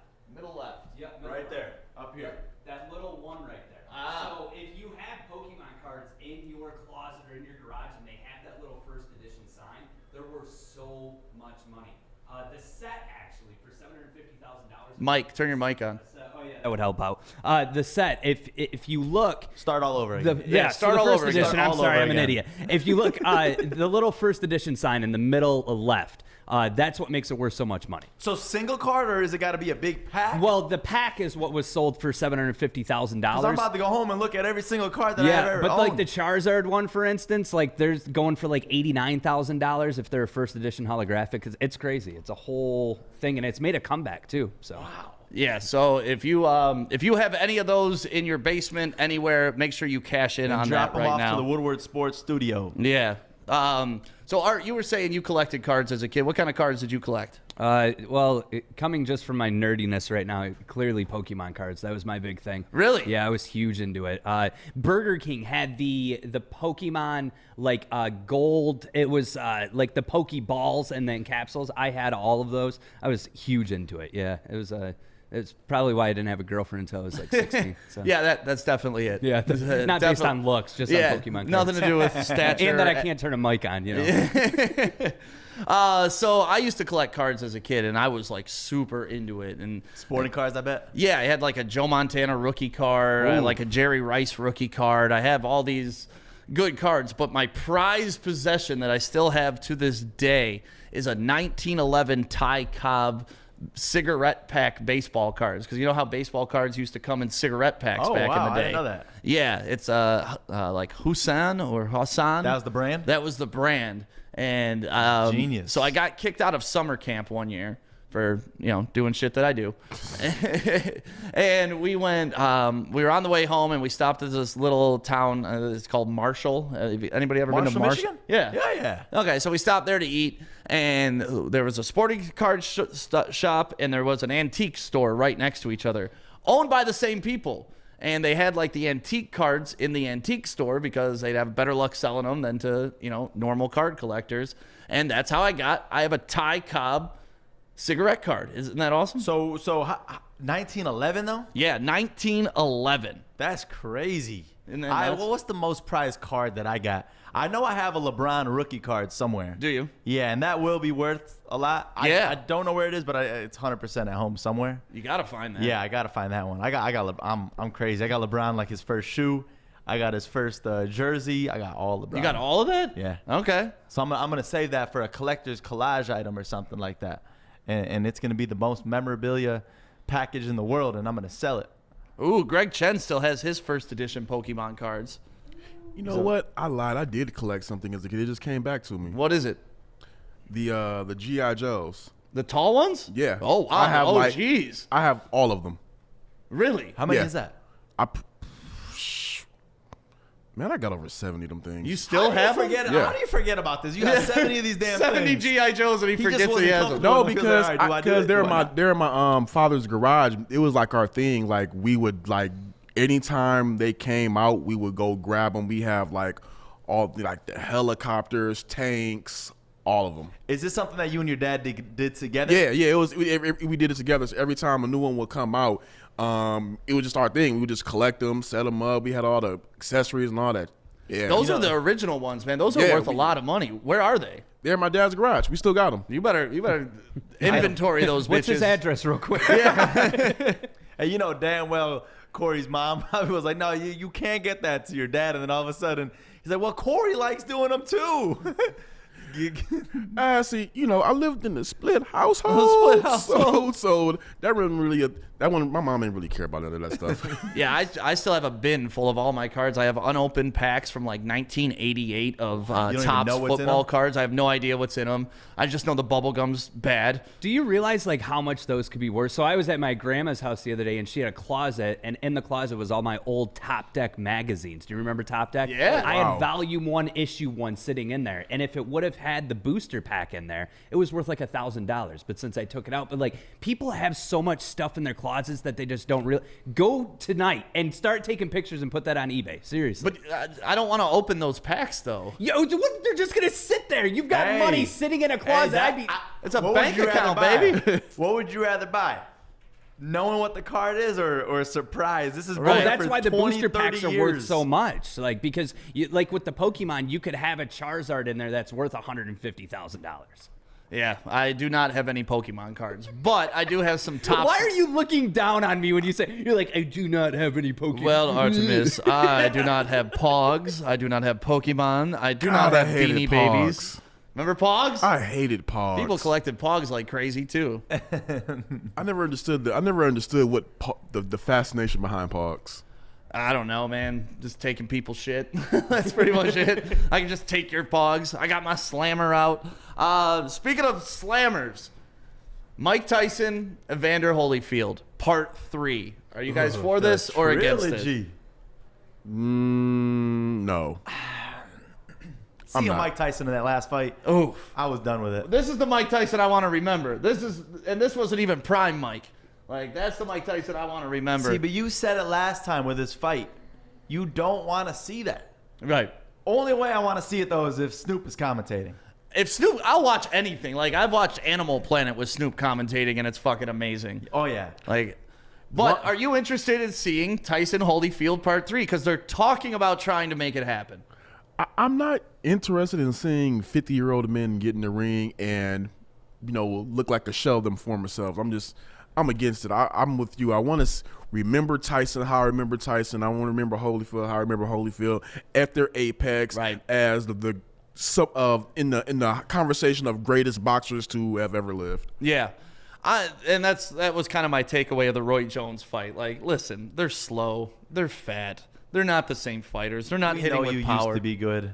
Yeah, like those are, and then that's your memory of them. That's now my memory. My last memory of Mike Tyson boxing is a slow, fat Mike Tyson that it can barely beat a Roy Jones, which he would have torched back in the day. Yeah, I mean, if you look at some of the hits that's happening right now with Tyson and the hooks and everything to Holyfield, there's no way either of those guys. I mean, obviously, I think Tyson has a better chin than Holyfield, and he always will. But there's no way they're taking hits like that. And it's like, why continue to do this when, for one, they're exhibition matches? They don't count. Right. It's just like a pissing contest. And it really just seems like a desperation move for money because it's not helping boxing by it. And honestly, Art, I know you're super into MMA, but this shit should make every MMA fan super happy because all this is doing is signaling the end of boxing. Well, and it's more attention, to the fact that boxing has become a complete shit show other than, Mike Tyson when he comes back, or Floyd Mayweather, Triple G. Like, it doesn't, there's not the stars. The other issue is it's like, why not just continue to build cards with YouTubers? Because that's really all that boxing has, other than like Ryan Garcia, there's Canelo still out there, but really, where are your stars at, like Conor McGregor, like John Jones? There isn't any. They haven't cultivated any stars just because there really is no regulation in boxing, and they have 87 different belts. Nobody knows what the hell you're winning. That's the problem with boxing that I do give props to Dana White for. So in between 170 and 155, there's the 165 class. Dana refuses to create that division because then you have just another belt, just another weight class. After a while, the belts are meaningless. Right. Like, it's like catch weight. Like, it makes no sense. Yeah, so as long as Logan Paul is your most sought-after boxer, your sport is failing. And, I mean, I'm sure they're getting their money probably, so keep doing your thing as long as you could. But seeing, as Snoop says, uncle's fighting at the barbecue, that's got to be over with. You know what? To that point about it being too many belts, it makes me sad because I actually love boxing. Me too. And the thing that's really killing boxing is you don't really see the best fight the best anymore. Like back in the day when I was, growing up, it was like a pride thing. Like, I want to fight him. I want to knock him out. Now it's like everybody's, I hate to say it, but I think Floyd Mayweather messed up the game. It's about the bread now. It's about, man. I'm not fighting. Before, I used to want to fight the best because I want to prove that I'm the best. Now it's like, I'm not fighting the best unless we agree on the money. Yeah. The other thing is, too, that you have to consider, and, Charlie said it in the comments, Dana, not to kiss his ass, but Dana gives you the fights that you want to see. Yeah. To where with boxing, it's whoever has the most money. If the promoter can make the most money off of Floyd, he's going to fight another can What's again. the ticket sales going to be off of that? Right. And it's just like to where you guys are looking forward to the Conor card, but you also know John Jones. You also know, Ronda Rousey. Oh, I know John Jones. Amanda Nunes. Like, these fighters. So, yeah, boxing's just all about the money and who makes the most promoter-wise. Yeah, so if it happens, I'll probably tune in, but it's not something I'm going to be over the moon for. But I just thought it was something interesting to touch on. Like, this is the state of boxing right now. We're still leaning on 1980s boxers to carry them in 2021. I will say this, though. I would have rather seen Tyson Holyfield before I would have saw Tyson Jones. Oh, yeah. Because at least history. Because Roy Jones, in his prime, he was good, but he just started getting knocked out too much towards the end, where it was just like, that memory of him wanting to see him in the ring, it was already tainted. I would have been more interested in seeing this first. Right. So yeah, that was just our little take on that. And moving on, you guys want to talk about the Michigan game tonight? Yeah, big college basketball game tonight. You got number 9 Wisconsin at 11-2 taking on number 7 Michigan sitting at 10-0. This is Number Michigan's 7. This is Michigan's first big test of the year. Last week was supposed to be their test against Northwestern, I believe it was. Not so much of a test. This week, this is going to be a big, big game. And what I'm looking forward to is their, I was going to say rookie, but their freshman, Hunter Dickinson. He's 7'2", and they're calling him the best big man in the land right now. The big thing, too, with Michigan ball right now is, I mean, you've seen them climb in this entire season. Now up to number 7. Yep. And this is the best competition that they're going to be facing this year and that they've had up until this point under Juwan Howard. So we're going to really need to see the team coming out and balling out because they're on it. You know, it's an ESPN televised game. All eyes nationwide on Michigan tonight. Yeah, I'm looking forward to the game. Corey, you looking to watch this game? I'm looking forward to the game, but I'm just about to check on some news that just happened. Uh-oh. So let me just. Okay, so I'll talk a little bit more about the game, and Corey may be with us with some breaking news in a moment. Isaiah Livers is another guy that I love, and then our boy Lil Wagner. I was gonna talk about Lil Wagner, man. Wagner. He's like turned into the all everything for Michigan. He shoots, he passes. You know, he takes the ball up the court. He'll post up. He's got his mid-range game. Like, young Wagner is here to play, man. I love watching college basketball too. Do you? I don't know if I'm going to necessarily say I like college basketball more than the NBA, but it's so exciting seeing these athletes just unfold in their career because, I mean, right now with Michigan, you look at the teams the players that we got in the future that they can hold. I mean, it's exciting really to see what Juwan Howard's going to do and help them. Uh-oh, Corey's shaking his head. What you got, Corey? So the New York Jets are flying in Robert Saleh. Flying in? Yep. We did a Zoom interview with Yeah, him. they're flying him in for his second interview. Motherfucker. Second interview? Second interview. So We got to tweet You him. said we did a Zoom. They're flying them in. We'll get you on the Zoom real quick. Hey, Rob, can we get you on the Zoom at about 2:30 and we'll talk about the head coaching job? Not, hey, Rob, the PJ's on the fucking tarmac with strippers in it. Come on down. if they're flying him in, I'm just gonna hypothesize or whatever you want to call it. They're flying him in. That means they're trying to make sure that he does not leave without a deal. Oh, yeah, you don't let him off the tarmac. Yeah. Like, oh, plane's broke. Sorry, you got to stay another week. Oh, plane's broke. Sorry, you got to sign your fucking deal. Man, are you kidding me? Don't we got planes? We can't send planes I out. was going to say, we got a Woodward Sports plane. We'll send that thing right now. we do not have a Woodward Sports PJ Okay. just yet. We'll get Okay. one in the near future. But Hold on, damn, Fords, like, send 47,000 cars to go get them. Like, you're the Fords. That'd be dope. Right. That'd be dope. That's what I'm saying. The largest every single one. the largest caravan ever. Expedition. Right. You want the Fusion? We got the Fusion. We'll even bring you a Fiesta. Oh man. Saleh rolling back in a But this Fusion. is what I was worried about. If we strike out on Saleh, where do you go? Because he's the guy, the fan favorite at the top of the list. If flying somebody in is Twice. serious. That's serious. Twice. What, you Mariah? Fly through twice. That's serious business. That is, when you ask a girl out on the date and she's like, yeah, just text me later, and you text her later. Then there's a girl that's like, yeah, come over and pick me up. Right. The Jets are They the laid come it out. over and pick me up girl. We're the I'm going to text you later girl, and we are not. This is, dude. I feel like I'm always dropping bad news. Yeah, like- every time I look at my phone. You have the phone away, breaking Corey. news. But I feel like the big thing too is, I mean, we have that advantage of him coming back home, and it's just like, how do we sell it a little bit better right now? Because I mean, With a private jet. We saw the You said the Jets. We saw the salary cap and what makes these teams more enticing towards these coaches. Yeah. And where were we on that list? Oh, man. That's some bad news, Corey. That was like a moment of silence. Like, that was a moment of silence because I believe if you're flying a guy out there twice, if he'll fly out there once, that's one thing. If he's willing to go again, that means it went pretty well, and that they, damn it. Well, Rappaport is saying though that there will be others likely in person as well. So why are we doing Zoom calls but everybody else having them in person? nobody trying to come to Detroit. What?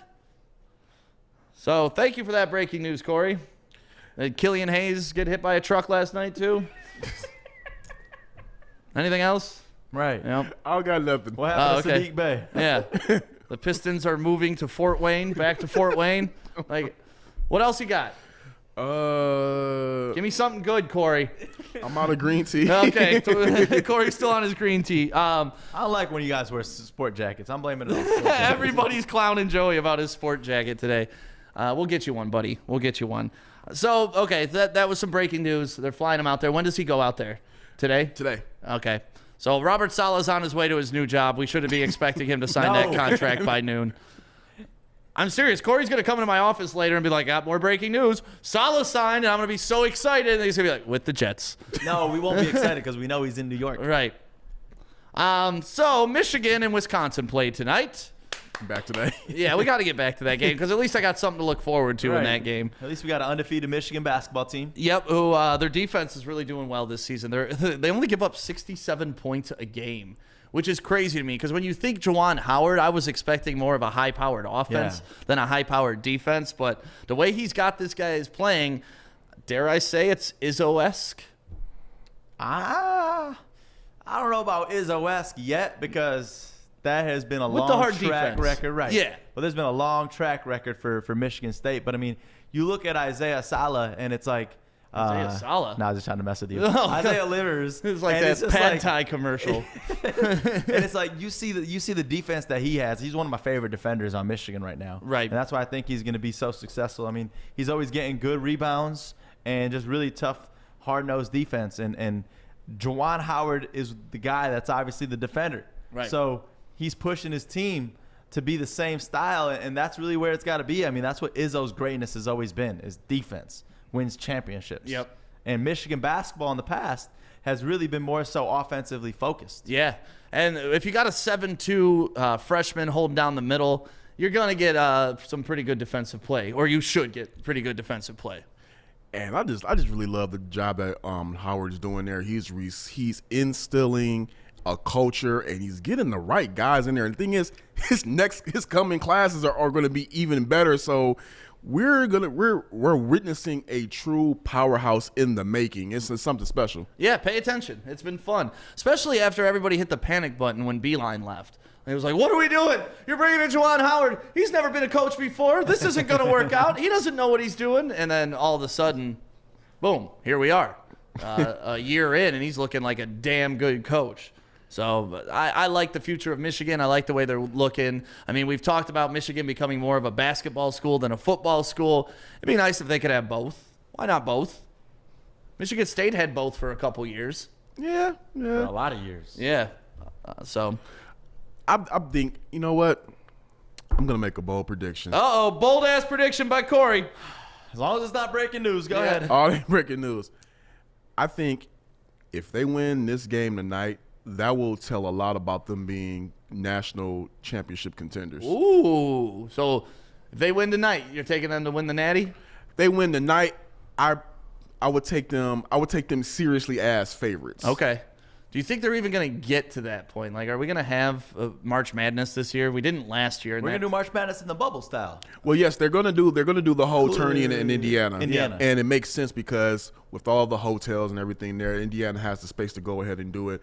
I believe they can go ahead and get it done. Okay. Sticking with basketball and COVID and trying to get things back on track, the NBA had to cancel 2 games, one yesterday, one today, and then now there's an emergency meeting.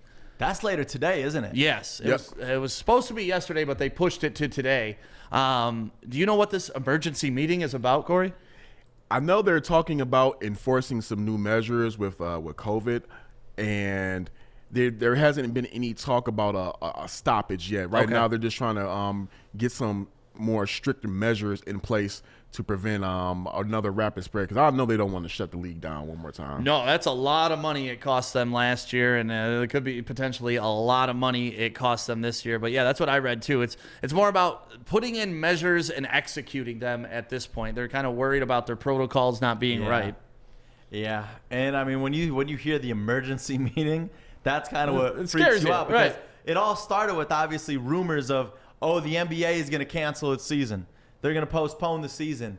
And it's like, we don't want to go through this again. But So we'll find out. A few of the things they're talking about is getting rid of which is going to be I don't know how it's going to affect teams, but it's going to get rid of morning shoot-arounds, tighter restrictions on wearing masks. They're trying to now prevent players from going and doing any type of restaurant dining at all. How do you take this as an athlete? That's tough. I mean, you're getting paid to do a job, so you got to kind of change. So do you have to listen to them off the court in this case?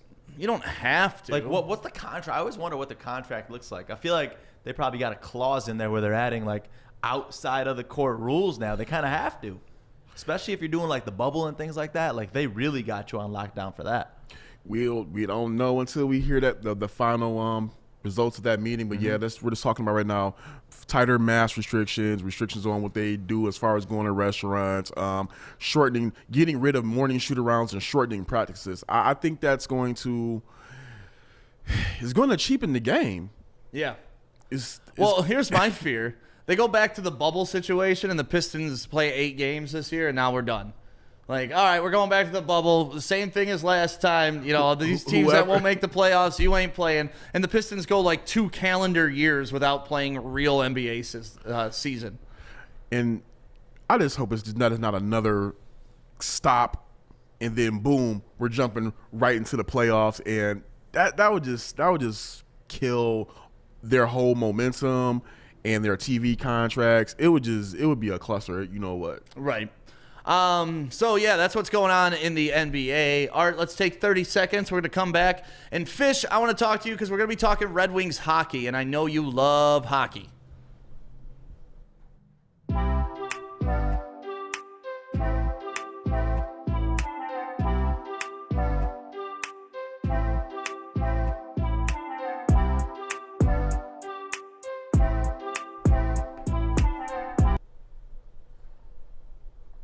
All right.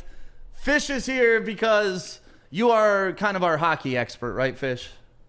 Kind of. You're closer than I am, right? Maybe. Okay, so the Red Wings are playing their first game Thursday. It's their home opener, 7:30 against the Carolina Hurricanes. What do you think of the Red Wings so far in their scrimmages that they had? Because there's been no preseason for hockey this year, right? There won't be one. No, they've just done scrimmages. I've watched a little bit, and from what I've seen, they got some good people going on. Do you like the way Steve Yzerman's bringing this team along so far? Yes, it's looking very good. What do you like that he's done?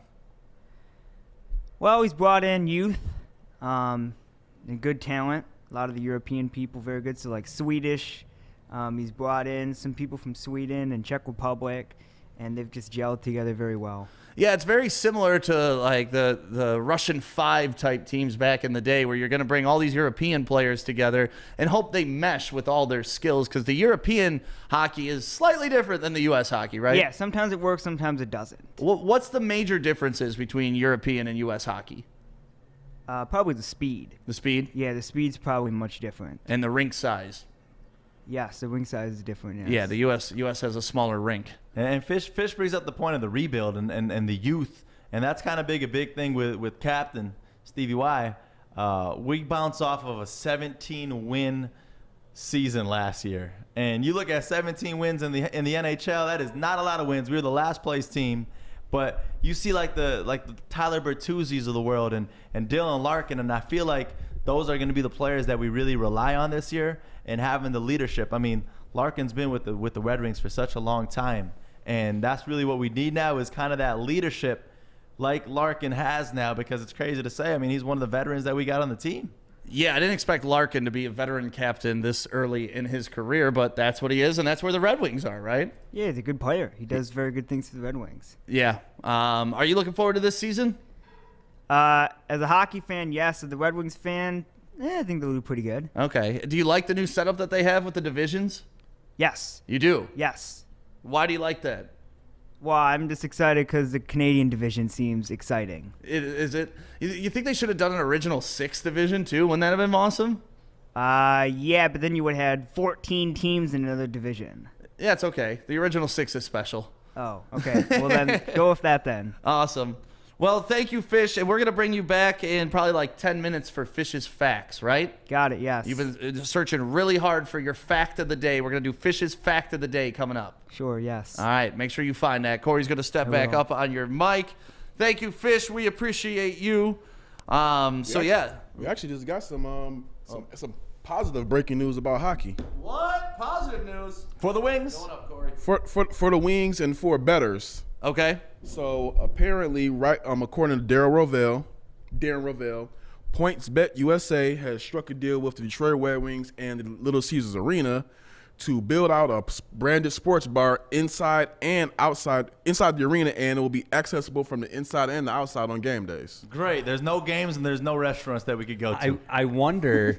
On non-game days. Is that at the Little Caesars Arena? Yeah, at LCA. I wonder if they're going to get rid of Kid Rock's restaurant and put that in there. I don't know, because they already have a couple restaurants down there like that. Is there So any they got more the pizza, space, Mike's though? Pizza Joint. They got. Yeah, they've got Mike's spot, but then Kid Rock didn't renew his lease for the Little Caesars Arena, so I wonder if they Could take be here.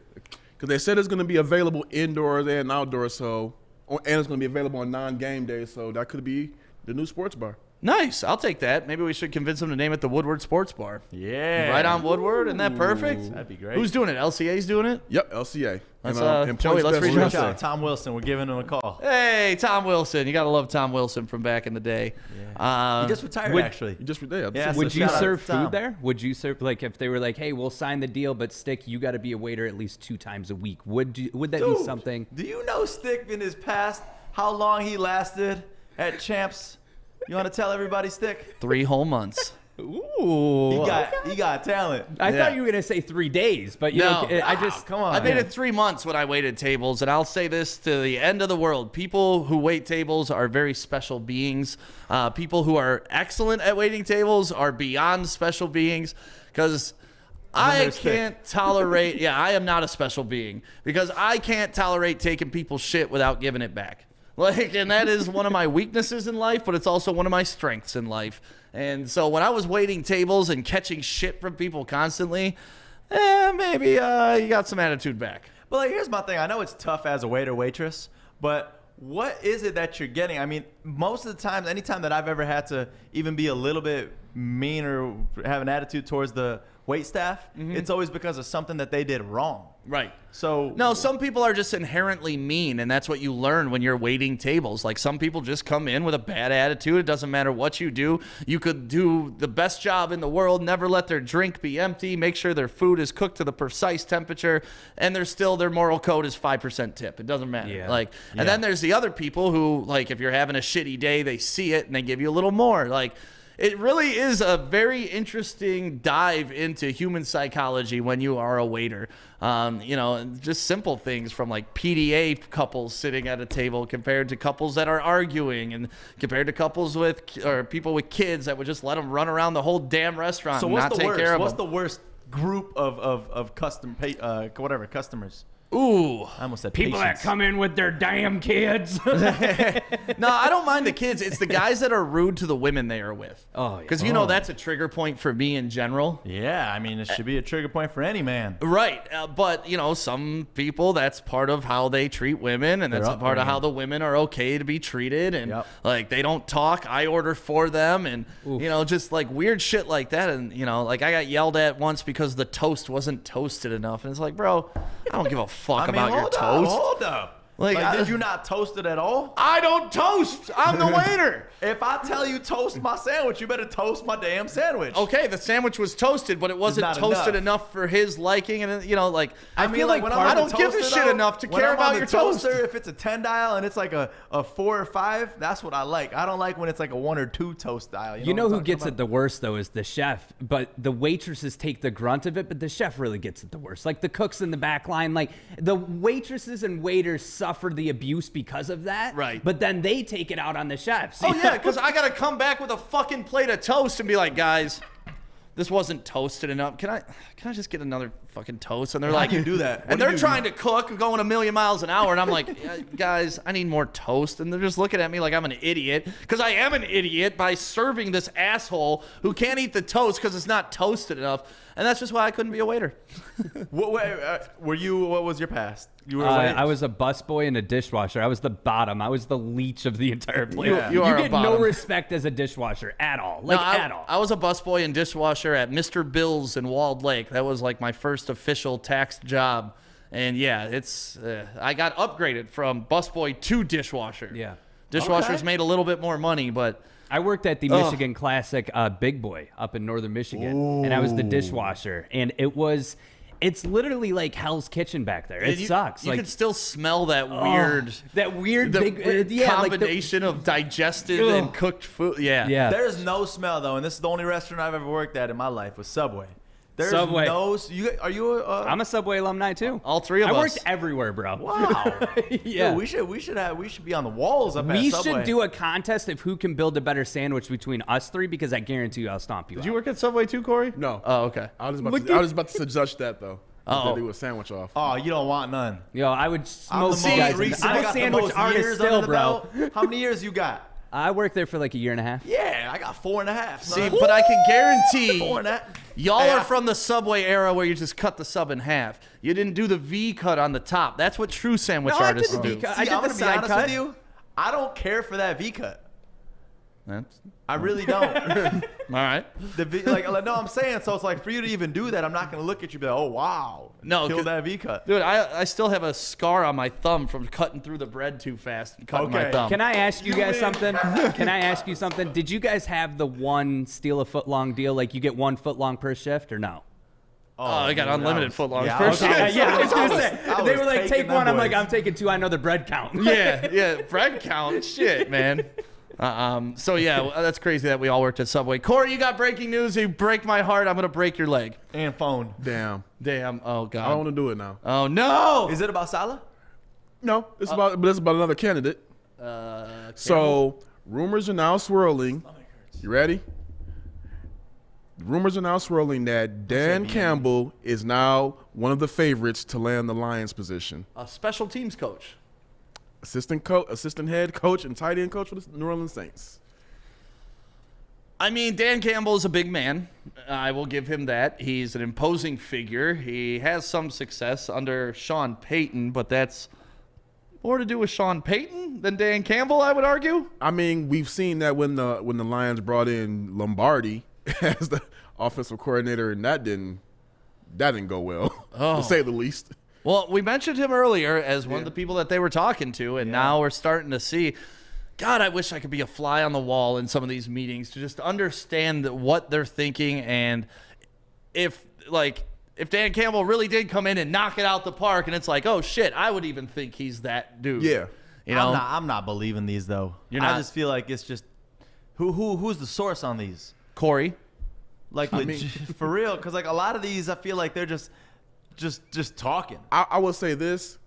I tend to lean more when I see a lot of the local writers Buzzing about like it. the beat writers talking for the about it teams. because they're the ones who are really like that plugged in. Like I don't listen to more of the, unless it's somebody like ESPN or Right. like somebody really, really big. I kind of like tend to phase out the outside noise. Like when the guy was talking about from Houston who said that Salah's interview with the Lions was terrible, and all the local reports are That they were fine. They were Right. He had an excellent presentation. Right. So Dan Campbell. Dan Campbell on the uptrend. I mean, that's who we were talking. If it's not Salah and it's not Bieniemy, it looks like we may have our leading candidate. So I mean, they're right now they're now saying it's from Salah is went from he's going out there for a second interview, now it's to finalist. Okay. So Told you he's going to sign that contract. No, today. there's a lot of finalists. Don't overthink it. Okay. Don't overthink. I don't know I about like that that one. attitude, Don't Joey, but overthink it. you're dead wrong on Don't that. overthink it. Dead wrong on this. if he, I'll tell you this right now. If Salah leaves New York without a contract, that says a lot about their organization. Yeah. That's true. I mean, the fact that he's coming through twice across the country and they're sending him the private jet. Like, if you send the PJ, you're always serious. Yeah, but they're also saying they're flying out a few more candidates too. Okay, but have they flown him out twice? That's my question. Oh, Twice. was the first one in person too for them? Yeah. Oh damn. That's what I'm saying. This is Oh, the second interview. damn. This is a, hey, let's come back second and in talk person. numbers. Now, I didn't know the first one was in person. Yeah. I thought the first one was I thought everybody was doing the Zoom. Okay. Zoom. No. So yeah, Lions coaching update. I mean, like I said, who knows what the hell's going to happen today. Now, Dan Campbell's on top of the heap. They're interviewing Arthur Smith later on today. And this could just be flavor of the moment stuff. Like Dan Campbell was the last interview, so that's who's getting all the hype right now. You know? Because after they interviewed Marvin Lewis, everybody reports dropped that they were really impressed with Marvin Lewis' interview. So you never know. Yeah, and they could, if they were smart, throw people off the trail too. Like, hey, we're going after Dan Campbell. Like, hopefully they're doing those fun things. I don't know. Covering the scent, hopefully. Covering the scent. It's a stressful time. It is. It's crazy. Super stressful. And that's an important time in the Lions organization. Like, the last head coaching hire was not really at a transition stage. Caldwell was kind of a transition stage, but we were still building up. This, to me, is either the Lions are going to be bad for the next 5 years or they're going to trend up. We're not going to stay the same. And that's why I think this specific hire is more important than others. So now, we talked about before on past shows about the being apprehensive to hire a general manager, hiring a coach before the general manager. Right. Now, with potentially some of the candidates that fans and we would like being gone, do you go ahead now and still grab your coach, or now just go ahead and reverse it and go get the GM first, then bring in the coach? You should always get the GM first. Always. I don't care what the situation is. You always get the GM first, because that's going to be who's making the coaching decision for the next coaching job. Eventually, if you have a good GM hire, he's going to be here longer than your head coaches, right? Correct. So you got to get this guy in so him and his head coach are on the same page. If you don't have cohesive leadership, doesn't matter who you bring in. Right. So do you think they're dragging out this GM pick too long? Because now we're, like I said, they interviewed already over 10 candidates, and now we're about to be on. Just give Dodds the blank check and say, "Come on, buddy. Like, let's just call it a day. Let's quit this shit. Just give Dodds the money." I will say this, just how telling it is that Robert Saleh is going out to the Jets for a second interview. Dodds turned down the GM role for the Browns last year, and he withdrew his name from the Panthers GM search just like less than a week ago. So the fact that he's taking an interview with the Lions, that says a lot about what he thinks about the organization in the position. Well, let's hope we can get him in. Thank you for the update, Corey. That wasn't as bad as your last one. All right. I appreciate that. Fish, you got your fact ready, buddy? Every day we're going to start doing Fish's fact of the day right here, probably around like 9:50-ish, 9:50 Fish. You like what I did there? Yeah, kind of. It's kind of. Kinda. He didn't like it that much. Kinda.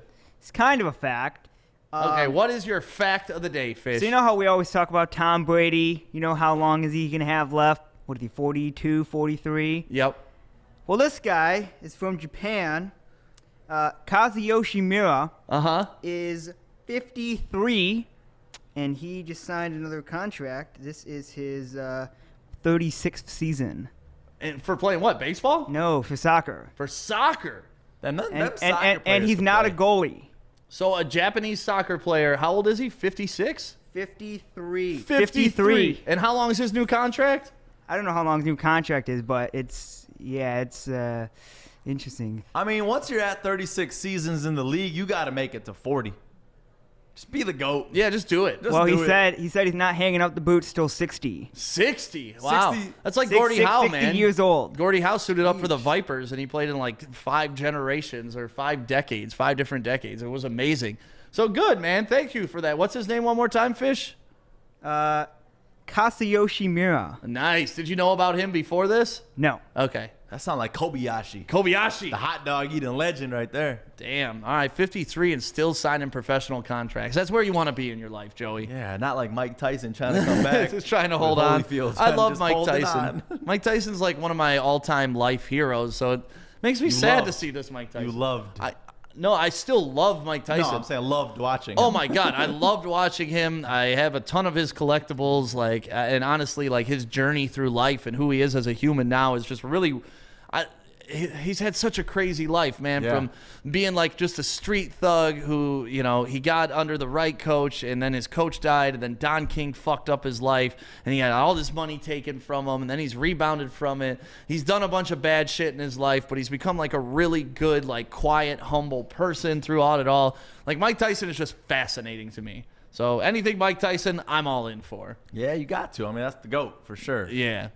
Joe, you want to get into Dumbass of the Day? Yeah, so our dumbass of the day, we go out to Tuscaloosa overnight. Oh, God, we're back at this? Overnight. Did you guys see this video of the Alabama celebrating as they won their 18th national championship. My God. COVID still is going on, but not in Tuscaloosa. Everybody is safe there. Well, there's a CVS pharmacy right there, so they're good. Oh, is there really? Yeah, they're good. Okay.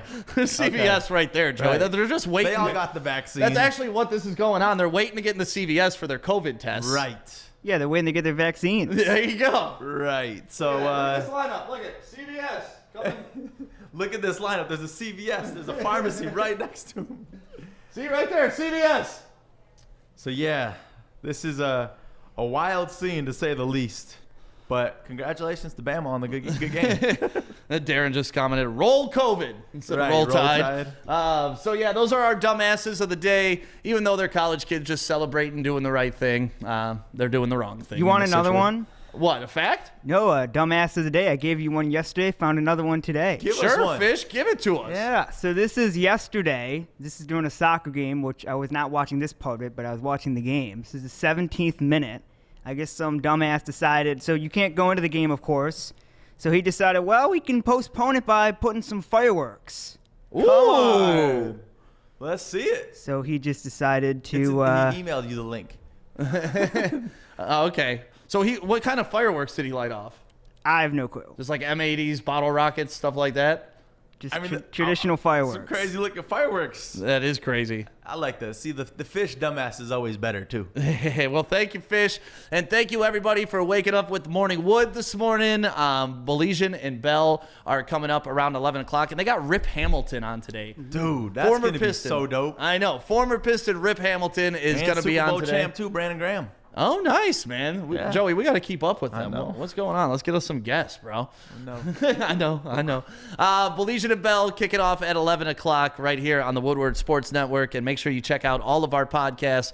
They're available right now, woodwardsports.com. Just click on the podcast. You'll see it drop down. And I guarantee there's something for everybody. Your diehard hockey, we got MI Puck Drop for you. Your diehard history, we got Origins for you. Your diehard everything, we got Everything Is over there. Your diehard MMA, we got Art with the Art of Combat podcast. So there's something for everybody. Make sure you check it out. Oh, yeah, and you can't forget, if you like meat, we got the Smoke Show, all about meat. So, I love meat, too, after they brought in the food. Oh, so with good. The butcher the other day. Oh, that was great. So you guys have a great Tuesday. We'll be back on tomorrow. Talk to you then. Bye-bye.